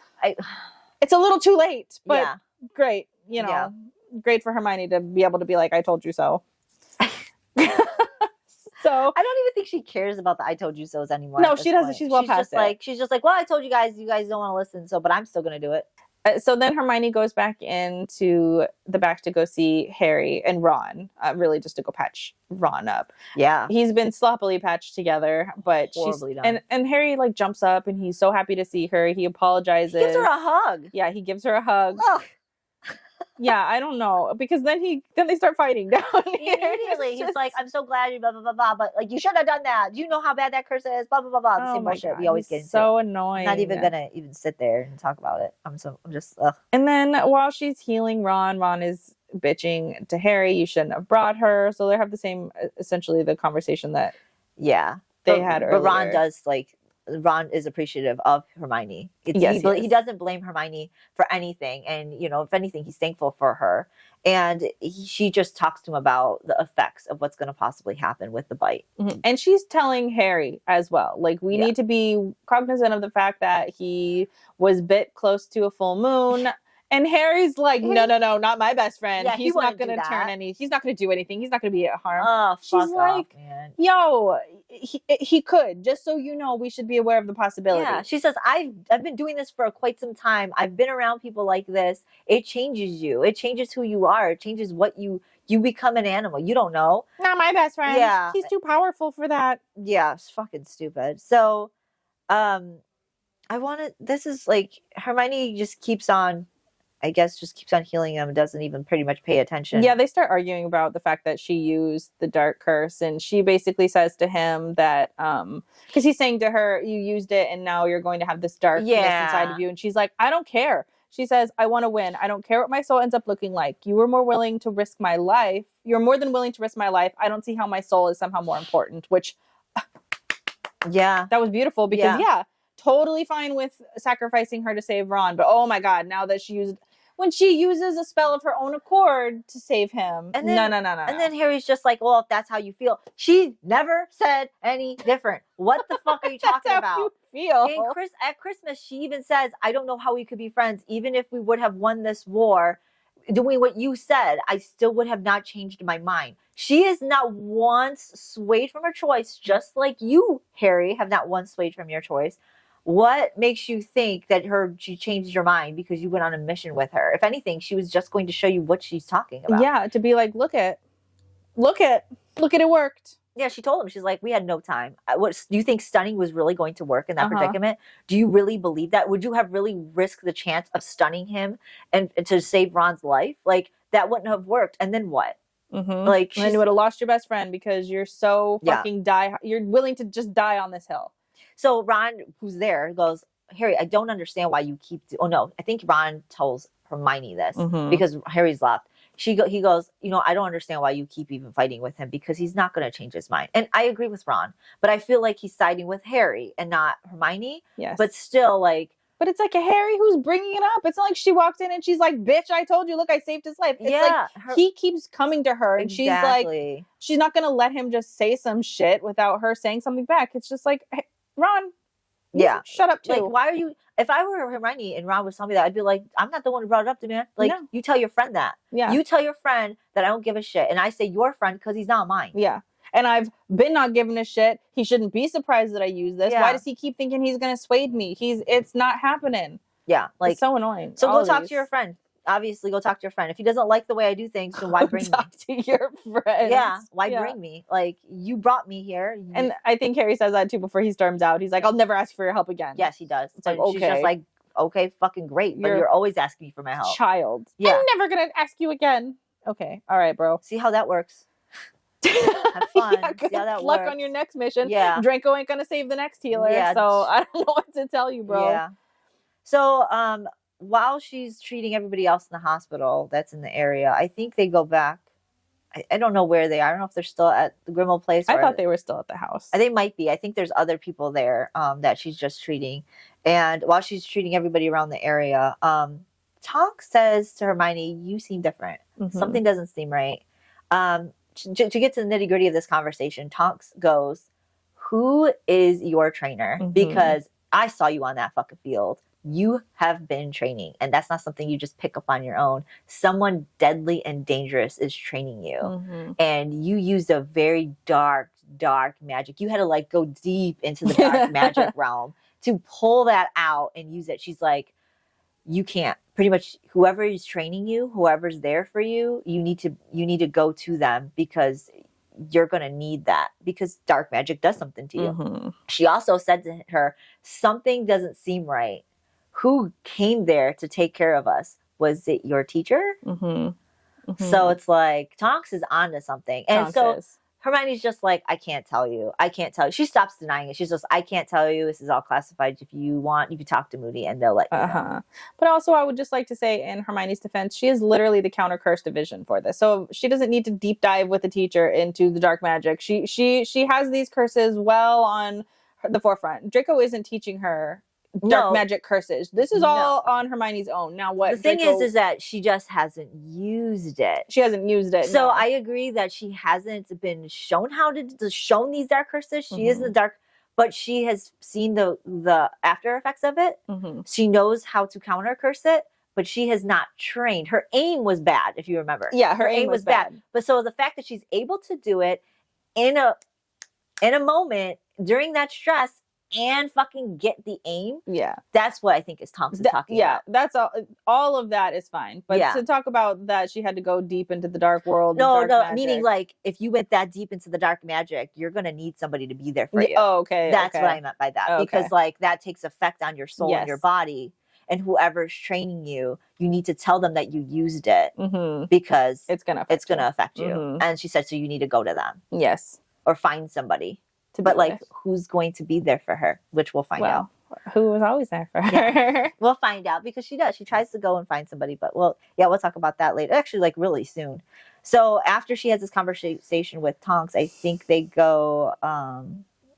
Where does she go? She goes back to. She goes to the roof. So she is at Grimmauld. So they are at Grimmauld Place. Yeah. So they go to the roof, and that's this whole memory she had before we did the flashback, which we saw really early on. I think this was one of like the first memories that she got, where Harry was smoking. Yeah, and that they had that conversation about what happened between us. So yeah, we ain't gonna go through this whole conversation again. But it's the same bullshit. It is. We ain't friends anymore because you're a piece of shit. That's why the war happened. I think the only thing different in this time around that we didn't get to was they spoke of the prophecy. Yes. So she mentions like, I can't just. Because he's like, you don't have faith in me, do you? And she goes, it's not that. I think you could accomplish it. But we still have to understand the reality here. If you don't accomplish it, we can't just, if you go according to this prophecy, we don't know. Prophecies are like A coin flip is what she said. It's Also, a coin flip whether or not you're going to is actually going to work. Yes. Because here's the thing, Hermione was never one for divination or prophecy. If you remember in any of the books and the movies, that was not her thing. She's logical. She's a very logical, factual, book smart person. Divination and all that is in the wind. If not for her bleeding heart, she would be a Ravenclaw. Yes. Because she is all about the logic, the realism, reality. Yeah. That's her. Yeah. Not this, the prophecy is speaking. And this is no. At least not, she could believe in it, maybe, but she's not going to put all her eggs in the basket. No, because she's a logical, smart person. She knows that makes no sense to only go on a whim and have the, that's why Draco really can't stand the Gryffindors, is because Harry's pure Gryffindor. I mean, he has the Slytherin side to him, but that's for a whole other reason. But like the Gryffindor to him is the constant bleeding heart of no fucking thought, all bravery. Yeah. Yes. That's a dangerous thing. It is a dangerous thing. And also, I mean, this is, again, should come as no shock to him because this is also why she chose to be a healer. Because she's not putting all of her eggs in this one basket. She's seeing the reality of the situation without this prophecy nonsense, without putting all of her eggs in one basket. Like, no, that doesn't make any sense. Let's be realistic about the situation. So, yes, she does tell him, it's not that I don't believe in you. Yeah. It's just... there's a lot riding on this. It's not just you. Yeah. It's everything. She says here, too, that he doesn't recognize the person that she is, or like this isn't the person because she used to be more bleeding heart than he is. And she said, well, yeah, but I think this person has always been under here, but the war has really just brought it out to the surface. And he's like, yeah. And then I think that's the end of their conversation. I think he doesn't acknowledge it as she's being truthful. I think he still believes that she was somebody different. I think he's just nodding and acknowledging that she said it. Yeah. I still think he doesn't believe it, that she was always this way. I think he believes she just changed. And he's just like, okay, yeah. And then he leaves. He doesn't want to talk to her anymore at that point. Well, she's lying to him now. She's not being honest. No. I mean, she's not, but... So she's on the roof and she's just contemplating life. And I think this is when she starts having this strange, like, icy feelings. Yeah, she's feeling cold. Really cold. She says it's, like, in her and, like, strange. And she just can't seem to, like, get warm or anything. And so she goes to sleep on an armchair somewhere and she's just waking up, shaking and seeing things. And she's seeing things, like, looming over her. And she's, like... feeling like she's being watched. Yeah, and she's, like, panicking. And she's starting to realize she's casting a diagnostic to see if there's any, like... lingering effects of any kind of spell, and she sees nothing. So she realizes this is dark magic. This is the effects of dark magic. She goes around the house to try and find somebody because she's remembering what Tonks says and wants to, like, just find somebody to be with, but everybody else has their person or nobody's there or they're asleep. So she's just like, I need to go somewhere. I need somebody. And she thinks of what Draco said. If you need me, come to me. And so she does. I would have thought him first, though, to be honest. I would have, too, because, like, this is somebody who's well-versed in this, like, world. Like, of course, I mean, he'd always be on the top of my head. Any excuse I could have to go see Draco, I would be there right away. I mean, especially now. Yeah. Especially now. I mean, let me take that back. Maybe not especially now yet. Pretty soon. But, like... at this moment, he's telling you, come to me. Why would you not take him up on that offer if you're already feeling a certain way? But of course, she hesitates for a minute because she's like, well, he said only if it's an emergency. Yeah. It's like, okay, well, I think, well, he just overrided what he previously said. He just said, come to me, you know? So, like, for whatever. As long as it's not something really fucking stupid. Yeah. Like, because she did some of that stupid shit. Like, drunk and just being there stupid. Well, I mean, he came to her, to be honest, but... Yeah, and really it was when she just came in and wasn't really being honest with him about what she was freaking out about. Yeah. He was like, okay, well, then this is pointless. If you're not going to have a conversation with me, then, like, don't fucking just summon me here. Yeah. But, like, if you need me... come to me, talk to me, tell me what you need. Yeah, be a reason. I think she took the emergency thing. Like Hermione does. She uses words and she's just, like, puts her own... I mean, which was the limitation for the manacles in the beginning. Yeah. So, like, this is what she does to herself, and she's shackling herself even before she's got her shackles. Yeah. Ridiculous. So she ends up going there. But I don't know if she ends up in the shack. I think she's right outside the shack because I think she's looking up at the stars or something like that. She gets there and she's just having a hard time getting inside. Yeah. Well, it says she wanted to apparate to Grimmauld Place, but couldn't.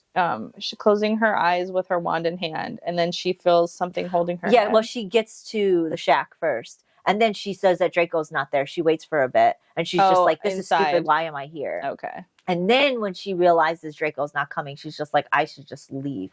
But she can't. She's like really too like cold, icy, not feeling very well. It's really coming in on her. Yeah. And then she feels somebody. But I can't remember if she did make it out of the shack. I mean, I think she said she saw stars, so I think she made it outside, but just couldn't. Because she like goes back. Yeah. Mm-hmm. And then that's when she feels somebody holding on to her and picking her up, and my heart. I know. Now I can't remember what after he takes her. Does he take her? He does take her to the hotel. He does, yeah, because she wakes up and she's lying on her back looking at the sky. She's talking about how her skin hurts, how it feels like things are crawling in it, how she wants to cut off. She wants to cut it out. And then Draco asks her, what did you do to yourself? And he was dressed in muggle clothing. Yeah, so she thought she was even more delirious. Yeah, so she's thinking she's delirious. And she's like, is this what I want? I want Draco in muggle clothing. She asked him that too. She's like, is this what I want? And he's like, what is it that, So essentially, I think he's like carrying her. And she's like nuzzling up into him. Even before she says that, she's nuzzling up to feel his warmth because obviously she's feeling cold. Yeah. And she tells him in a state that she believes is a delirious state that she's killed people and she's never killed people before. And then he closes his arms around her and she's saying, Tonks told me to go to somebody, and that she carbonized a werewolf. She also is still not believing this is real. She's in this like delirious state where she's just kind of like saying all of these things just to say it. And then she asks him again, is this real? Is this what I want? Like, I want you in muggle clothing. And he asks her what she wants. Yeah, I was gonna say, he asks her, is this what you want? What is it that you want? And she says she doesn't want to be alone. She wants to love someone without feeling like she hurt them, and she wants real friends. He says that she's lonely, and then she also tells him what she did to her parents, which of course we know that she took out their memories and set them away. Because he asks her, what about Ron? What about Harry? What about your parents? And she goes, I don't have any of them. Pretty much, this is why. I'm lonely. Yeah. And then he basically says to her, like, she doesn't have to be alone. No, you don't. You don't have to be alone. No, you don't, Hermione. You don't have to be alone.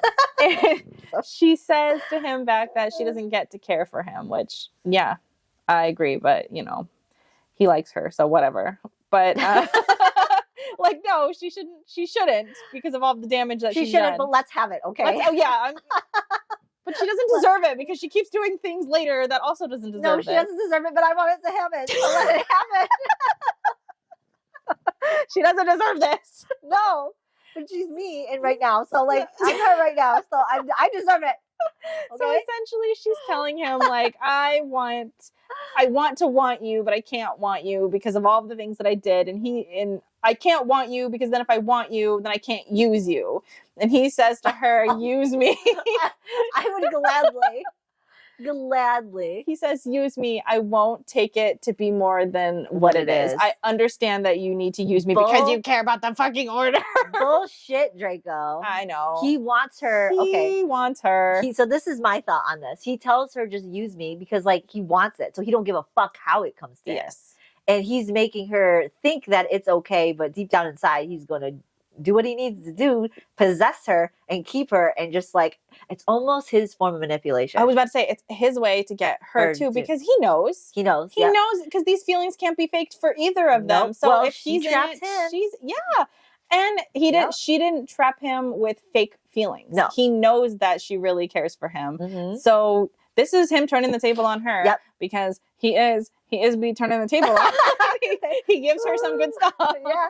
Well, because it's like, she manipulated him to get what she wants. He wants to keep her. So he's going to do what he can to keep her. Yep. And leash her. But all these feelings are all fucking real. Yes. So it's not like, sure, you're using manipulation tactics, but like, come on, you guys are manipulating each other, but really, is it manipulation when you both want this? I know. It's like you guys are just making it way more difficult than it needs to be. Just fucking want each other and be okay with it. It's okay. It's okay. But see, it's Hermione's fault, though. I don't see it's Hermione. But it's Hermione's fault that they have to play this game because she's putting the order above him. So he consistently has to stay guarded. Yeah. Because he knows at the end of the day she's going to choose the order. Well, so she says. So it's Hermione's fault that's setting them up like this. But as he's telling her to use him, He's kissing her. And she Use me. I still think about. I'm sorry. use me, please. She pulls away and she says, I need a fan. I can't. I don't deserve this, which she doesn't. But he says, it's okay. Let me just give this to you. Like, you do You get deserve it. this. It's This is- okay. yeah. Let me care for you. Let me like you. Let me love you. Like, just let me have you, please. She keeps trying to pull away, but He won't let her. no, he won't let her. And he's telling her, I'm lonely too. Like, yeah. I'm lonely. You're lonely. Let's do this. Let's just be lonely together. It's fine. And then they kiss. He pulls away from her and he kisses her on her forehead, which is just so tender. And then he pushes her back onto the bed and told her to rest. And she kind of starts panicking because I think he's like getting up and he's like, I won't go anywhere. I won't do anything. You just relax. And I'll just do what you need to do, because obviously she's going through some dark magic situation here. So he's just trying to say, look, I'm not going to leave you. I'll be right here. I think he gets up to shower. Does he shower or does he shower in the morning? I don't know. Remember. But anyways, he sets her on the bed. They're relaxing there. She's like got her chest on her, not her chest, her head on his chest. Yeah. And they're just cuddling. And she's just trying to stay grounded, really. And she's kissing his hands and she's listening to his heartbeat.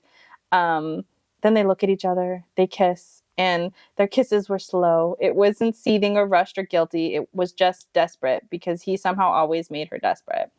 And then she tells him, this is how I want it to be. I want to be with you. I wanted it to be like this with you. They're like cuddling on the bed. She's got his hands. He's like kissing her. They're kissing. Then it escalates and they're kissing more and more. And that's when she said their kisses were slow. It was seething, blah, blah, blah.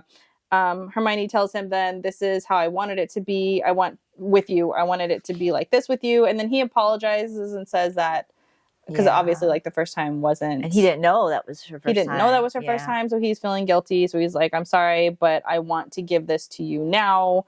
And she says, she describes him like a star, that he's glittering and ice cold from afar. But when the space was rich, the heat of him was endless.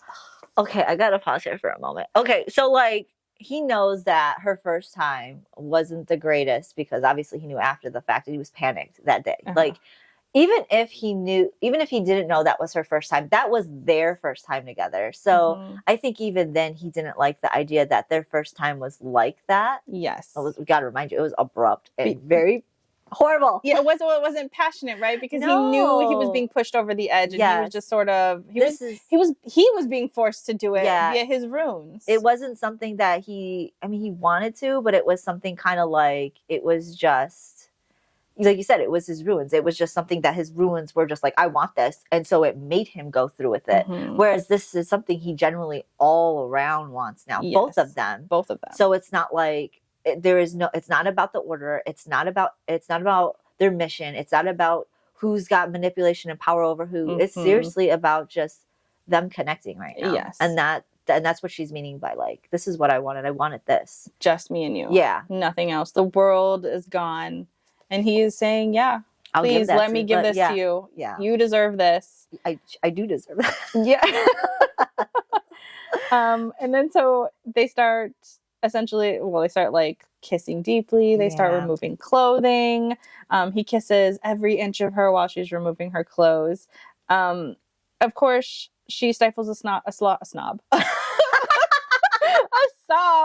because she can't do anything without fucking crying. Yeah, this bitch, man. She's ruining all the good parts. She is. And then he's saying again more sweet things to her. He's saying, you get this. This is yours. Yeah. Don't like, pretty much don't let yourself take this from yourself. Like, you get to enjoy life too. You get to enjoy the fun parts too. Because, like, remember Hermione said, I just don't go around snogging people or having a fuck buddy. It's like, okay, yeah, you don't have a fuck buddy, but like, he doesn't have to be your fuck buddy. He could be somebody special to you. He can be. And that's what he's trying to express to her. You can have this. Like, and he's even extra remorseful too, still saying, look, I've ruined a lot of this for you, which I don't think that he did, but she ruined it for herself. She ruined it for herself, but he's taking the blame. He's saying, I ruined so much of this for you. Let me give this to you. Let me show you how it's supposed to be. I think the only thing he means by it ruining, because I think there was a conversation that, oh no, it's not in this one yet, But they, like, he knows that he was cold anytime he gave her affection. And I think that's what he means because he says about it. They kind of have a conversation about it later. But, like, yes, because she calls him out on it. But at the end of the day, it was her that pushed him to his limits. And then, of course, he feels like shit himself that he allowed himself to feel these feelings for her when he knew exactly what she was doing. So how could he? How could he hold back at that point? Yeah. Like, these are real feelings between each other. Why would he stop himself from doing it? And then so I don't blame him. And then when he's realizing what's happening, of course he's cold because it's the only way to get her to go away. So of course he was using some of these intimate moments, like when he first touches her, in a way that's scarring to her and mean to her because he's doing his best to keep her at bay. So it's not. Yes, I understand why he's apologizing. I don't think he needs to apologize. No, I don't. This was all Hermione's doing. Yeah, no, I completely agree. But, like, it's sweet that he is kind of putting himself in a position where he understands that he isn't 100% innocent in their encounters. Intimate moments that should have been, because they both care for each other, that should have been romantic or lovely intimate moments that he may have ruined after the fact. Yeah. And he's taken that blame, I believe. But it's still like it makes sense why you would. But I appreciate your sentiment, Draco. Yeah, I appreciate it, but you don't need it, Draco. It's not you, it's fucking her. Yeah, it's always Hermione. I agree. So he told her to close her eyes, so, just to calm her down because she's getting hyper, like not hyper, but like she's almost to the point where she's just trying to get in her head, like she did last time, the first time during the drunken session. She was getting in her head and thinking she didn't deserve it, and he was telling her, like, no, he's not allowing her to do this to herself again. Good for you, Draco. Yeah. Like, he wants it, though. Man, really taking control over here. All fucking time. Damn. Yeah, so, like, he's not letting her do this to herself, and he wants her to feel like she could enjoy this. And so he does. He sets her up to a position where she could just, like, close her eyes and think of anything, and think of nothing but them while this is happening. And he gives her that ability to do that. And I don't want to say all these details because it's going to get raunchy if I do. Yeah. So, like, he just lets her focus on them, and then she, with her eyes closed and the ability to just, like, think of only them, she feels every sensation. Yes, is what she says. And this is what they start doing all the fun stuff. They finally have their pure intimate moment, one that isn't tainted with anything related to the Order, related to the war, related to their roles. All thanks to Draco. Yeah. She got this moment. Yep. And it was a lovely moment. Beautiful, great. I mean, they both had their yeah, she finally found her pleasure this time. Yes. Which was a little bit more deserved this time around.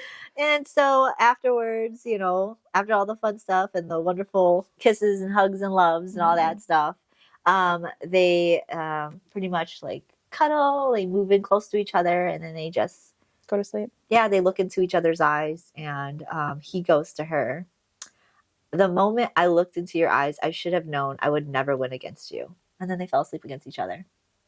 He knew though. He always knew that he wasn't going to win against her. He was like, oh, shit. I'm fucking... God damn it. Yeah. Look at her. Yeah. Cute, scrawny little thing. Because she was really skinny and scrawny. Brilliant, scrawny little thing. Yeah. So that's the end of Flashback chapter 28. And then we get into chapter 29 with them waking up to each other. And she's just like, oh, shit. This wasn't fake. This was real. It wasn't a delusion, because you got to remember too, she kept thinking it was a delusion because of her dark magic. Yeah, and because he was dressed in Muggle clothing, and it was like all very odd. And the place that they were in appeared to be Muggle-ish too. Like, so she wakes up and she realizes, we're in the Muggle world. What the fuck? She's in a hotel with Draco. Yes, and Draco is just like he's like a cute puppy, just like holding on to her, stupid smile on his face. Snuggled up next to her, and of course, like, the moment she moves, he's like alert, awake. Yeah, I think he's just like running his fingers up against her and just like caressing her, and he's like wrapped possessively around her and everything. And she looks at him and she's like, "Oh shit, this is a mistake." Like, he is super dangerously possessive and happy right now. When you are in bed with somebody and they have their whole body, like, wrapped around you, literally, like grabbing onto you with a stupid smile on their face, caressing you, you're trapped. You are literally the dragon. Yeah, somebody has taken possession of you. Oh, yeah. You are theirs now. Yeah, But so she does try to get up out of the bed, He and won't let her. he like he like grabs her and grabs her and pulls her in closer. But then he does change his mind. Yeah, he's like, and "Oh he, shit!" like Yeah. lets her go, which I love that about him. Like he's like, mine. Okay, wait. Yeah. Let me get it under Still control. a hint of the control over his emotions. He doesn't have that much longer. And the ability to well, but also the ability to recognize that like he can't just be monstrously obsessive and possessive over her. Well, right now he knows that. Well, But yeah. I think he's still calm and controlled about it right now because Hermione isn't acting like she isn't his. She's still giving him the idea because she's told him, "I'm yours now until the end of the world." So like but anytime she starts to push back on that, which she will, Yeah. then he starts to be like, "No, you're mine. You're fucking mine." So he just wants to give her the illusion that she has some freedom, but when she tests those boundaries, like, he does not accept those. No. That's when he has no control. Yes. When they're not doing those weird fucking push and pull things, he allows himself to calm down to give her space. But when she starts pushing his pull, no. But also, I generally agree with when he's being crazy because she's doing things that are just outrageous. No, I completely agree. I agree with Draco's sentiment completely, but I just think he comes off a little strong where I would even be like, "Whoa, dude, calm down." Because like, yeah, she shouldn't be going out foraging in the middle of the fucking night. Mm-hmm. But like, he's just like, "You're mine. You're mine." And it's like, I love this energy that you have. I love this energy. But like, you're scaring me. Yeah. So like, I don't know. Does he look like Draco? Because if you're looking like Draco, got power like Draco, I might be okay with it. I would be okay with it, but I'd be like, I don't know if you guys have seen the TikTok that I've made about Draco, where I said I need him in a way that is what is it like detriment to feminism. Yeah, like that's literally how I am. I'm like, what, you want to control? Oh, it's fine. I mean, you know what? It's fine. I agree too, but I would just be like, I would love it in every way, shape, or form inside me, but I would just be like, I'd have to still kind of be like, calm down, just so that way I could be like, yeah. A little bit. I don't know. I might just succumb to it. I might just be like, that's fine. That's fine. You want to be... I might test those boundaries just to get this reaction so that I would too. I can fall into it. Like, yeah, I'm good with that. Yeah, I would too, but I'd still be like, calm down. It would almost be like, it's almost like a farce. When I would be like, calm down, calm down. It would be like a farce. Because I really I might do that. But I wouldn't really mean it. I'm like, because I would really like it. I would. But it's funny too, because in real life, no. No, exactly. Not even a little bit. But in Draco's life, yeah. No, in this predicament, Draco's? I would love it. Yeah. Not in real life though. In real life, you need to shut the fuck up. I wouldn't take half the shit of this in real life. But that's the beauty of fictional world, you know. That is the beauty of fictional world, and men written by women, because that's a different breed of man that I would probably let you. I would probably do it because everything they're doing is doing for the betterment of you and all them they care as a about whole. is you. So it's like, why would you not? You have my best interest in heart all the time. So like, I would feel safe enough to be like, okay, yeah, what you say, to let my guard down. But like, I would become submissive, which that's a very not in real life. I am not a submissive person. Not unless you a man written by a woman. Yeah. I am not submit. I am not submissive at all. No. Even if I did have a man written by a woman in real life, I still would probably not be submissive just to get that like. But it would be for a different reason. Like, it wouldn't be like, no, exactly. It would be literally to goad them so that I could get your controlling out more. Exactly. That's it. It would be fun and games. It wouldn't even be a real thing. It would just be fun and games. Yeah, exactly. just for the heat of it. That's literally, yeah. But in real life, you ain't talking to me in that tone. I don't know who you think you are. And I mean it. I don't mean it just to goad you. Like, I really mean it. 100%. I'm the same way. But anyway, so were we? They're in this hotel room. Oh, yeah. She's trying to get out. He grabs her, and then he's like, okay, I'll let you go. She looks at him. She's thinking about how she's not frightened of him anymore. Like, okay, girl. I don't know why you would be. All he's done is swear oaths to keep you alive. Why would you be afraid of him? I don't know. Never once has he really done anything. Maybe one time when he was mad at her and was throwing hexes at her. Well, she said in the very, very beginning. So I'm thinking maybe she's wondering from the very, very beginning. But even then, she wasn't really afraid of him in the very beginning. I don't know. Maybe she's meaning before she met him. It doesn't really specify. She just says, I thought back to all the times when I was like afraid of him. And then now it's like, where did that fear stop? It's like, bitch, it stopped on day one. When you saw how gorgeous he was, you were like, and he like fucking kissed you like immediately. Yeah. Like, yeah, I'm not scared of him no more. I'm scared of him going away. And then, of course, yeah, for real. Yeah, she was too. Like, she's acting like she's not That's the fear she's having. That is the fear she's having. Confused. But then she's sitting here and she's being dumb and she's already thinking about that she shouldn't have come, that she needs to go, that she's got things that she has to do. But Draco's not having that. No. He tries to calm her down and saying, like, look, things are going to change. It's fine. We can go back to manipulating each other. Just stay in bed with me for a little bit. Yeah, longer. I think he's like, come eat, have some breakfast, Uh-huh. take a shower. And then like he gets like really upset. And is this the part where he gets like really upset and like tells her, no, I think right before this though, before all that, he's like got this stupid smile on his face. And she's just like, yeah, he's got that smile of triumph that I had. She sees it. Yep, you've been leashed too, girl. Yeah, she knows. Yep, those tables have turned. Payback's a bitch. I don't know. Payback's not a bitch. This is more like payback's pleasure. Yeah. He did it the right fucking way. He did. He didn't do it with betrayal. He didn't do it with all he did. He gave her a page out of her book. He gave her that softness. Yes. That she was giving him. He just gave it to her. But he gave it to her the right way. Like, this is how it should have gone down. But no, yeah. So he's looking at her like, bitch, you're mine now. Well, he used her vulnerability just like she used his. Yes. Everything, it was like I said, a page out of her playbook. Well, because they both have the same vulnerabilities, which is they're both lonely. And he will say that soon. Yes. So I don't know exactly where we're at. So he essentially pulls her back in. He's telling her that, again, just stay with me. And then she's like, oh, everything that I was worrying about is now gone, with his lips all over me. And they start kissing again. They kiss and they touch each other.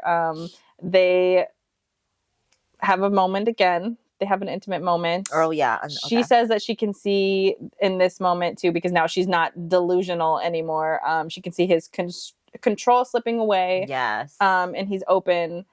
She says that's when she sees the look of triumph on his face, where he got her he got her when she was delusional, but then he reclaimed it again in the morning. It's like, bitch, I got you. Yeah, and then she doesn't go anywhere. He just says you're she's trying to, like, I don't know if she's trying to leave yet, but I think that's when they fall back to sleep. But before they fall back to sleep, he holds her tightly and he says, you're mine. You swore to yourself to me. Now and after the end of the war, you promised it. I'm going to take care of you. I'm not going to let anyone hurt you. You don't have to be lonely because you're mine. Too late. You're done. Yeah. It is set in fucking stone. Yep. The little control he had to where he was allowing you to do fucking random shit and put the order before him, he's not going to allow that no more. No. Nope. He's not allowing it no more. Like, he's already said, I won't let nothing happen to you. You are mine. Like, the order, he doesn't give a fuck anymore. I don't give a fuck. He doesn't about give a the shit order. no more. Like, you lost. Yeah. Those ruins are ruining. Yeah. They're finally in place for his possession with her. Like, there's no more. They've solidly locked into place. Yeah, so like she felt like she should go, but she knew that she was in a dangerous place with him, locked in his arms, and she loved it. Yeah. She didn't go anywhere. She went back to sleep. She fucking loved it. She went back to sleep. Yeah, how could you fucking not nuzzled right on it? He cuddling right on into this. Yeah, you're like all up in him like this. How are you going anywhere? Yeah, you got nowhere else. Order. No one gives a shit where you're at. Like, fuck the order. Where am I? I am in heaven right now. In a fucking 5-star fucking hotel. What war? What war? I don't see no war around here.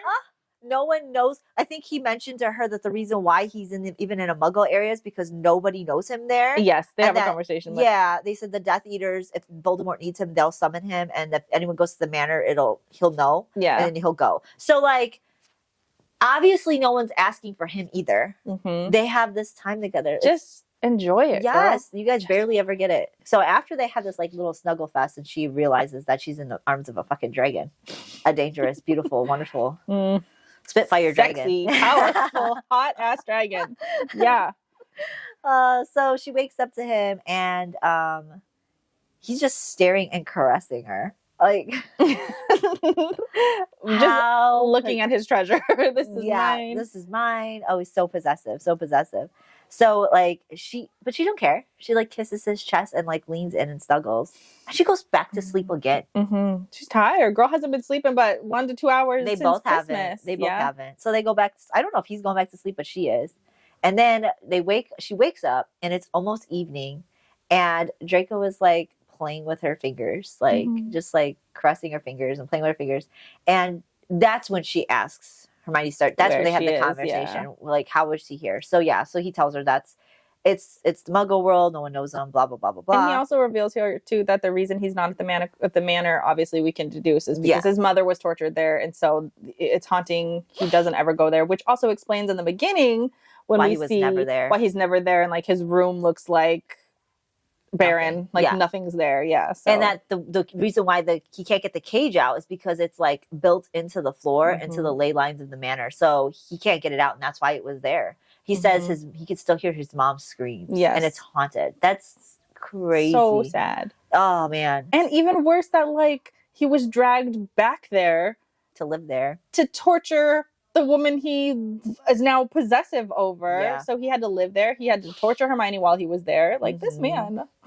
So he says that the Muggle world is just so much nicer. He can be himself. He just has to cycle through hotels because the magic lingers, and it just draws attention. And so this is how he was able to study the Muggle history. Yeah. And he goes, I'm effectively, what does he say? I effectively blended in. And she's like, I doubt that. Blended in. Yeah, There ain't she's no like, way this beautiful man was blending into the Muggle world. Yeah, she's like, no, I doubt that. But what he does is he drinks Polyjuice Potion and mimics being a Muggle, and I think that's how he's able to blend in, because looking like himself is not going to do it.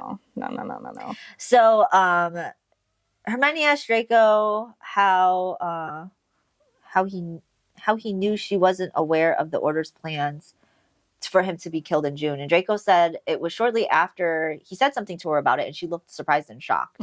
So they have this whole conversation with each other about all the things they didn't speak about. Yes. I'm so glad they finally had these conversations. And so they become truthful with each other. Draco says, I knew you were always there to set me up and to betray me. I knew that, but I just thought it was fun to watch, which we already knew. But he gets more in depth with it.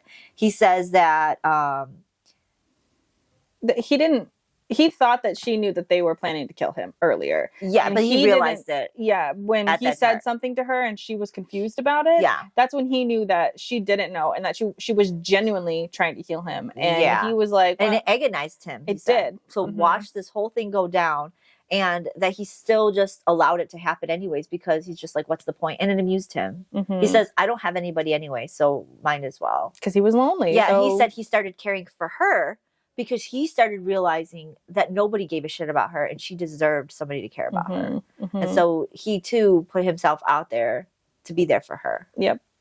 Especially being the witness to the person, like, because he set this in motion, right? Like, he was the Death Eater that claimed her to sacrifice before and after the war, and nobody cared. Nobody cared that she did all this. Nobody appreciated that she did all this. And here he is trying to be like the big bad wolf. And he's like, but nobody cares. And like, you're the sacrificial lamb willingly coming to me. Yeah. Like, it's crazy. Yeah. And the fact that she cared enough to see him as redeemable.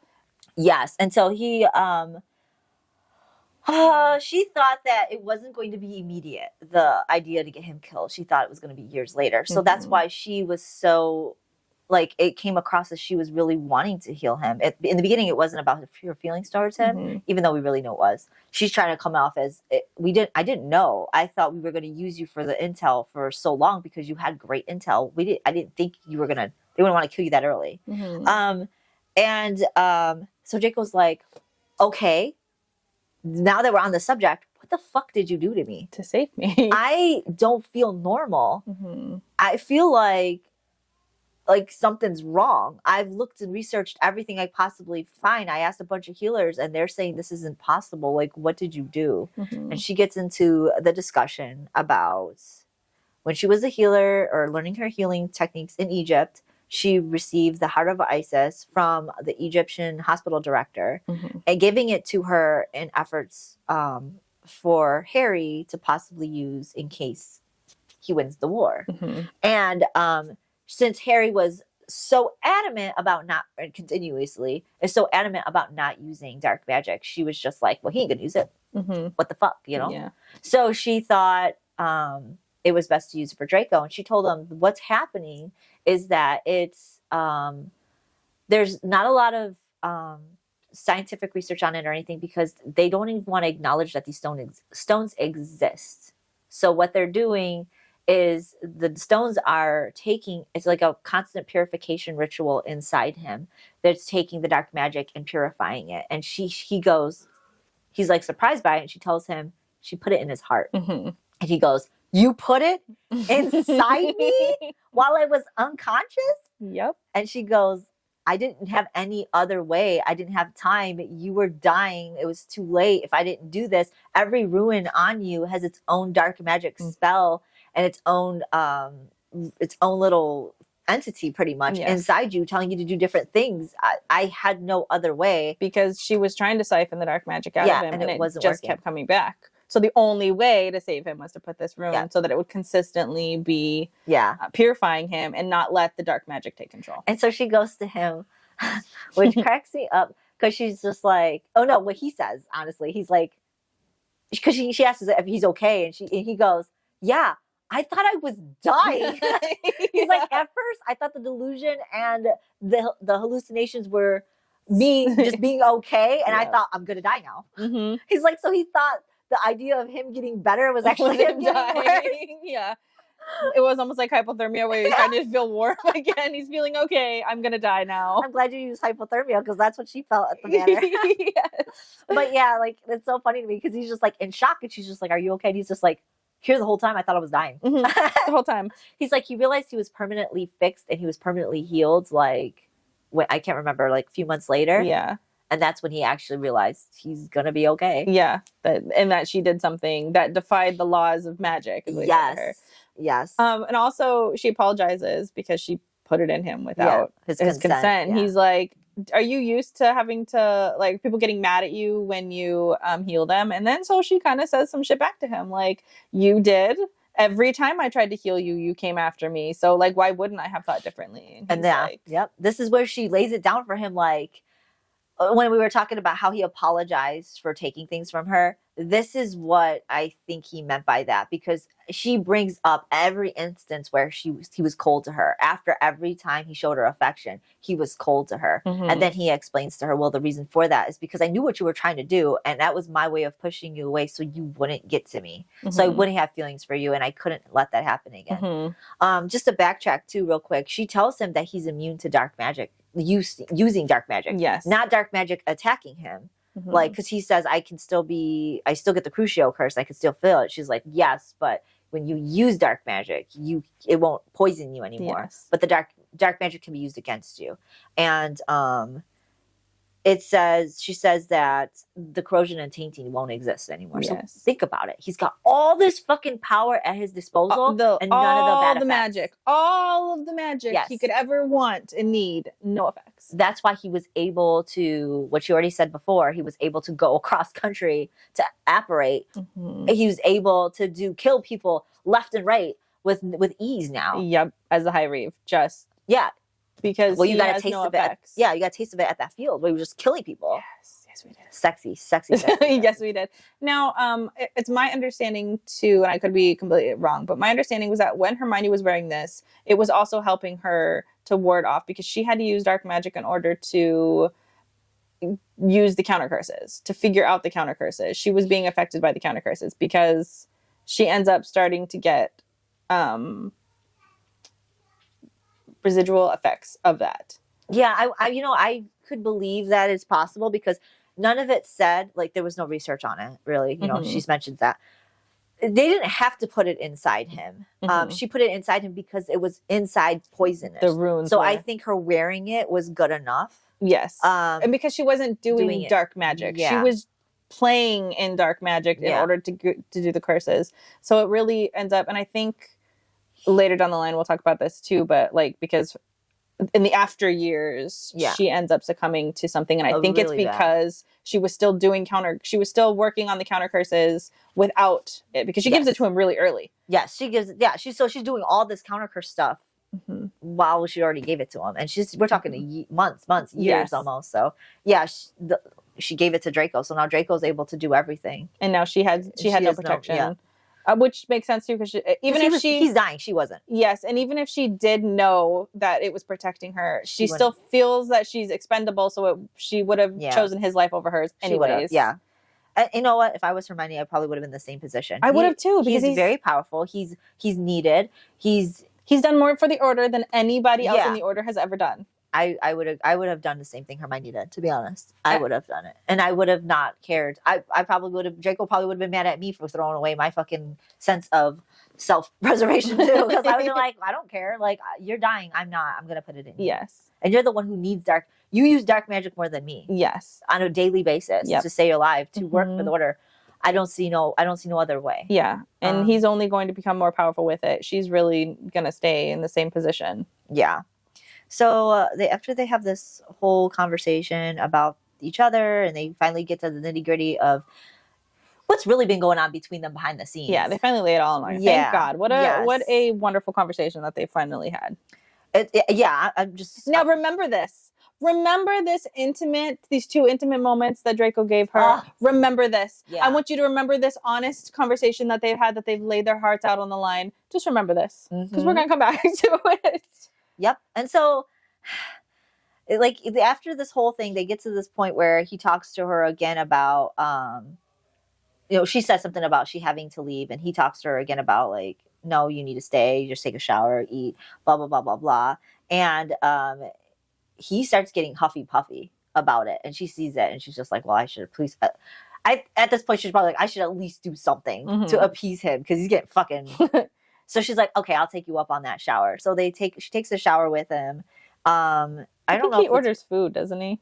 Yeah, I don't really know if they eat together, but after they shower, he watches her get ready. I don't think he showers with her. I think he just watches her get ready, and he comments on how they both comment on each other about their weight. Like, you're losing weight, I'm losing weight, blah, blah, blah, blah, blah. And they talk about the stress. And this part cracks me up. He's like, well, yeah, I'm fucking stressed. Look who I'm having to take care of. Yeah. You're not easy. You're just fucking.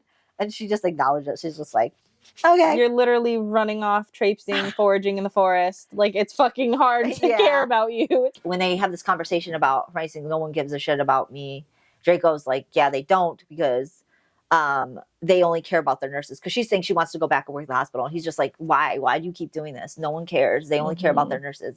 And she's like, well, it's not about that. I didn't do it to be a fucking hero. Yeah. I did it to help. And she's like, after the war, I'm probably going to be committed of war crimes. And he's just like looking at her like, what? Like, and so like, Hermione was telling her the reason why she does it is the bigger picture of it is that she wants somebody like who she was to be able to go to a school, be accepted, there's no discrimination, live in the world live in the wizarding world amongst everybody else, and just feel like she can have a job, have a school, go to school and all that other stuff. And the kids feel like that they could do that, and so that just to be accepted. And that's really her driving force behind everything. That's because that's who she was when she was a kid. And superseding even her care for Harry. It has always been to sort of save her and the future that she's always wanted. So that's the end of Flashback 29. And we get into Flashback 30 with, it's still March, by the way, with Hermione arriving at Grimmauld Place. And this is like the first moment she really gets to see everybody after saving Ron. So everybody's like crowding against her, be like, oh, hey, Hermione, you did great, blah, blah, blah. And it's like, fuck all you. Yeah. She doesn't care. She doesn't give a fuck. She goes straight to Kingsley because they tell her she has to report. She knows she has to report. Yeah. And Kingsley's like, can you fucking tell me what really happened? Nobody else fucking knows. Yeah. She tells her, the short version of this is she tells Kingsley exactly everything that happened, including the Draco. She tells him the whole truth and nothing but the truth. She tells him that she went back to Draco. Draco and her met up. They had a healing session. She doesn't tell him about the sex. No. But she does tell him that she went to Draco and that they knew it was a trap, blah, blah, blah, blah, blah, the whole thing. And Kingsley now tells her, because I think that's when she says, Hermione tells Kingsley that Draco wants her to be alive. And that if they want him to keep his assistance, she has to be remaining alive. And then Kingsley was just like, well, yeah, after this stunt, you're going nowhere. Nowhere. He grounded her like a fucking child. Yep.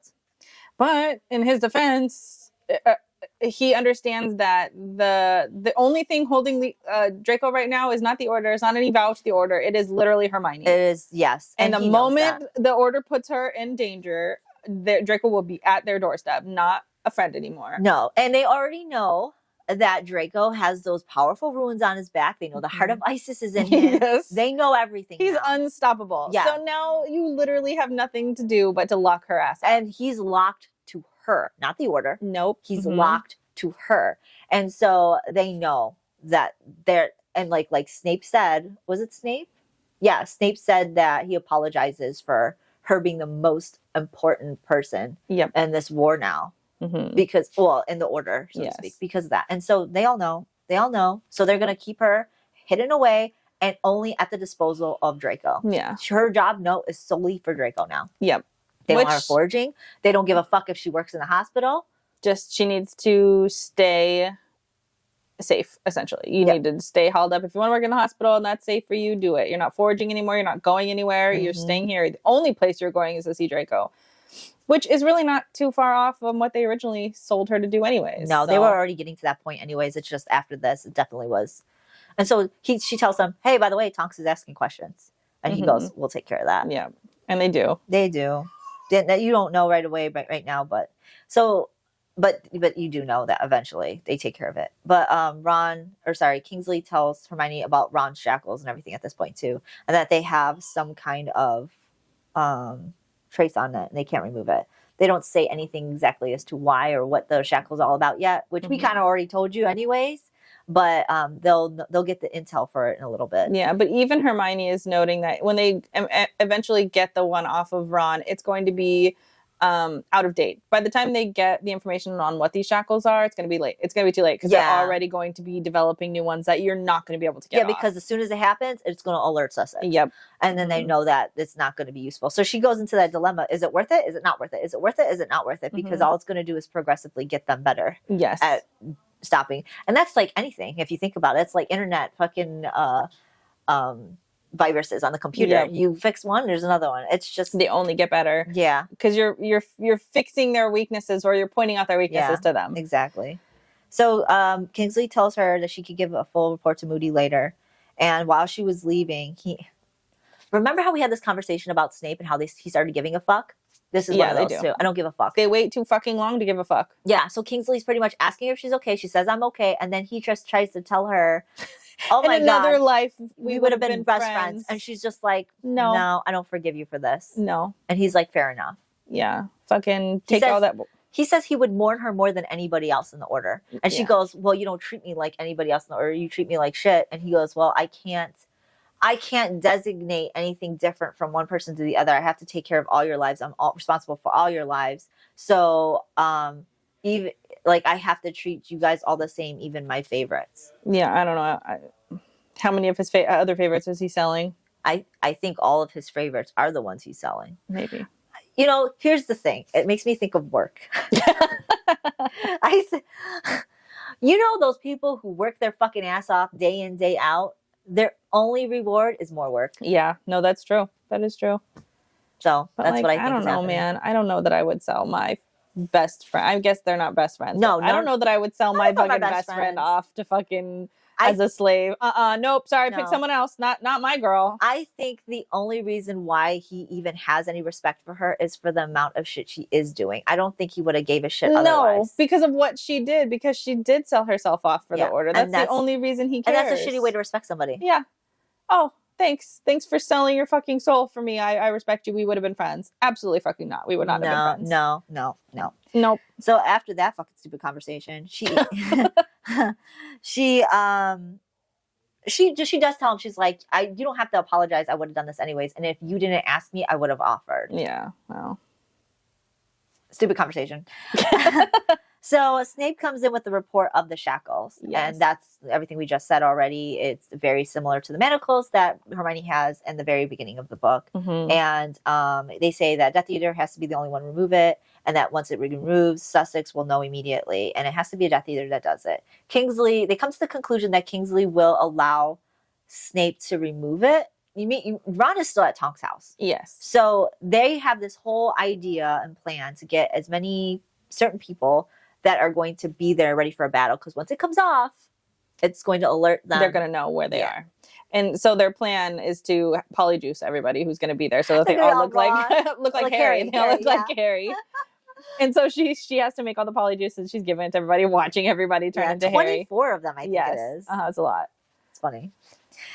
And then I think this is when she sees Tonks too, and she just notes that it looks like she's no longer suspicious anymore. So she deduces that they've obliviated her, so she's not asking questions anymore. Sad. Yeah, well. It's best she doesn't know, though. Yeah, it is best that she doesn't know. It's best that nobody knows, really, what's going on. But, so they go in, and they do I think they got rid of it, too. They go in, they do the mission, they break it. Yeah, and everybody's coming back. Comes back. Yeah, everybody's there. I mean, some people are injured. Ron is having, now this is the only thing about it. You got to remember that the full moon was really close to this whole ordeal. I think it was like a few days ago or whatever. But Ron comes back and he's just like fucked up. He's like, he can't transform into the werewolf. So he's that in-between stage and he's like freaking out. So, here we go, Harry. Right? Not my friend, right? Yeah. No, his friend. Is like swiping at Hermione and almost got her. Yep. And so they stunned Ron to get him under control. I think he's passed the fuck out. And they have to go get Remus to go help him transform. Yeah, because Hermione says we might have to talk to Remus about fully biting him because it's agony for Ron. To be in this in-between. Yeah. And then I think even Harry says, "Oh, you were right," essentially. They have a conversation. Oh, fuck you, man. It was my friend, I guess. He's such a fucking idiot. I can't stand him in this book. God. And then, this lovely moment. Is this when she goes back to the shack? Yes. She says she couldn't sleep. She was up all night thinking about fucking all these things, particularly in relation to the shackle. Like we were saying, it becomes obsolete, blah, blah, blah, blah, blah. Yes. Is it going to be a good idea to even do this? Because it's going to be the virus thing. Yeah, but you can't leave it on him. No, you went in there and got him, so you got to fucking take it off. I think she was just thinking, well, Kingsley, they had a whole little conversation, and Kingsley and them all said that no more rescue missions after this. Because they're only going to get... Yeah, they're only going to get worse. Worse and better at the manacles the more that we keep. Yeah. So Hermione's staying up late at night thinking about it. She can't go to sleep. And then she has this conversation to herself about how she misses Draco and she thinks about him and she wants to contact him. Okay, now I'd be in this dilemma too. Yeah. Because now there's no reason to go to Draco, but you just spent this lovely fucking weekend with him. He said if you need anything. Yeah, but like I need company. He hasn't stated that yet. He hasn't straight stated that yet. It was just, do you need anything? And he already told her it doesn't have to be about anything else. What is she going to do? So she doesn't go to the shack yet.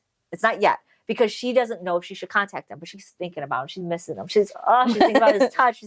She's all that. So like as days go on, she's just like nervous now because she knows it's her day to go to the shack. Tuesdays. And then this is when she goes to the shack and she's so nervous. She gets there and she's just like waiting and waiting and waiting. And then he just falls on her. He apparates into the room and he just like goes right into her, like grabs her, makes out with her, just loving on her.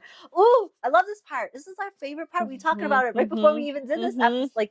We were talking about how as soon as he grabs her, he's like grabbing on her, kissing her. Her legs are up on him. She like puts her legs on him. And they're like in this fucking sultry situation. And as he's like getting her and like leaning her up on against the wall, she's feeling like she's falling, and she's right because she's not hitting the wall. What happens is he apparates her into a fucking room onto the bed. She falls through the wall into the mattress. Yeah. Oh my God, how fucking sexy. So sexy. So I hot. love him apparating on top of her and just kissing her. Like this, him just on and then just going is my favorite thing. Apparating within 30 seconds. It has to be. Yeah. Oh yeah. Right into the hot and heavy into a bed. Yeah. And it's in another hotel room. First of all, you think it's up against a wall, which is already hot. Yeah. And now it's in a bed. And so like think about it. Like you ever have that feeling where you're falling and you don't know you're falling, you don't know you're about to fall or how far you're gonna fall back. So like you're into this fucking moment, like having hot and heavy shit. This rush. And then like you're falling back and you're like into a bed. And you're like, oh wait, that wasn't supposed to be a wall. Like this is it's rush of that. The rush of the kiss of the up against the wall. Yeah, that turns into a mattress. Breathless. Like, I would be dead. I would have ascended. All of the moments I don't think I could have grasped. I would have been like breathing into his mouth because I was like holy everything shit. Too much. Man. Like that is the pinnacle right there. You've hit it. How do you get any better than that? Hallelujah. Right? I swear to God, this is the Church of Manacled. This is. I can't with this. I can't. Woo, it's hot up in here. Yeah, it's that's the top. And so then they just start savagely ripping clothes off, and then they get to it. And Oh my God. Yeah, they just like bam, bam, bam, bam, bam, like Yeah, all it's hot and sorts of heavy. it. Yeah, and then like as intense as that is, and they even say afterwards they laid intertwined for 7 minutes while they were catching their breath because yeah, that was a lot to handle. yes, it was just so much. It was just.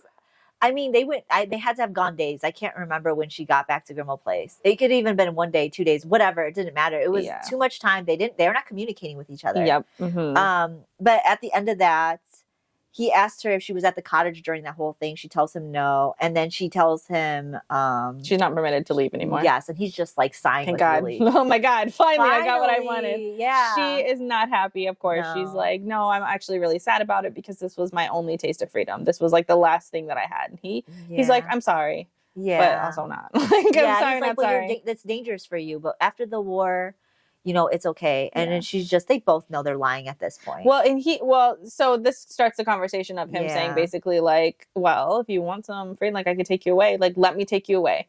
And she's like, no, you can't. I have the order. I have to be here for the order. And so he says, well, whenever. He said, well, then we'll go somewhere together. Because she says, would you have went with your mom? Would you have went with your mom? And he said, if I could have. But she didn't. Yeah, she didn't want. She didn't want to, but he wants to take her away. And she's asking, well, like, what about you? What are you going to do? And he's like, well, I have to stay. I can't leave. Yeah. So then they make a promise to each other that after the war, they'll go away. Yeah, because she says, would you go away if you could right now? And he goes, with you, I would. Mm-hmm.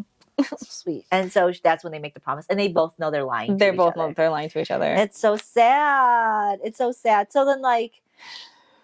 And this is when the anxiety really fucking kicks in. Yeah, because she starts... Okay, so she has this conversation about Ron's shackles. Mm-hmm. And she's tasked with telling him...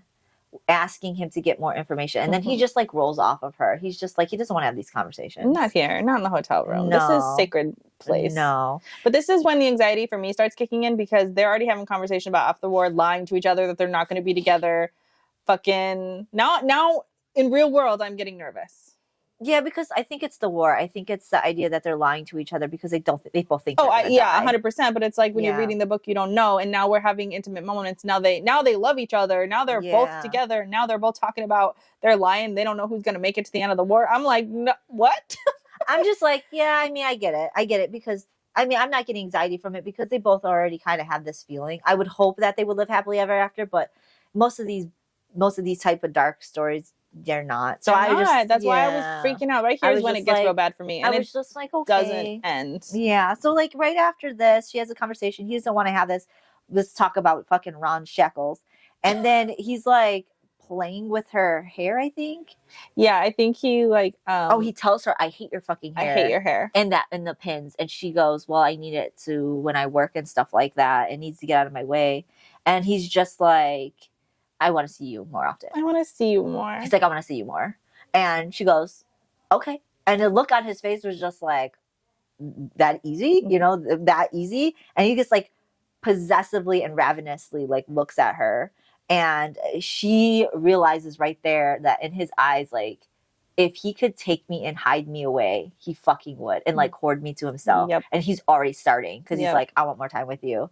And he tells her, that she's already replaced at the hospital, and the only thing she's tasked with now is just seeing him. Mm-hmm. So she works at the hospital for so many hours, but like obviously if he wants to see her, the order's going to tell her to go. Mm-hmm. So he tells her that because she goes, do you have time for this? And he goes, and he's just loving that. He's like, oh fuck yeah, fucking make time. So he's like, if you feel the ring burn once, it's not order related. Mm-hmm.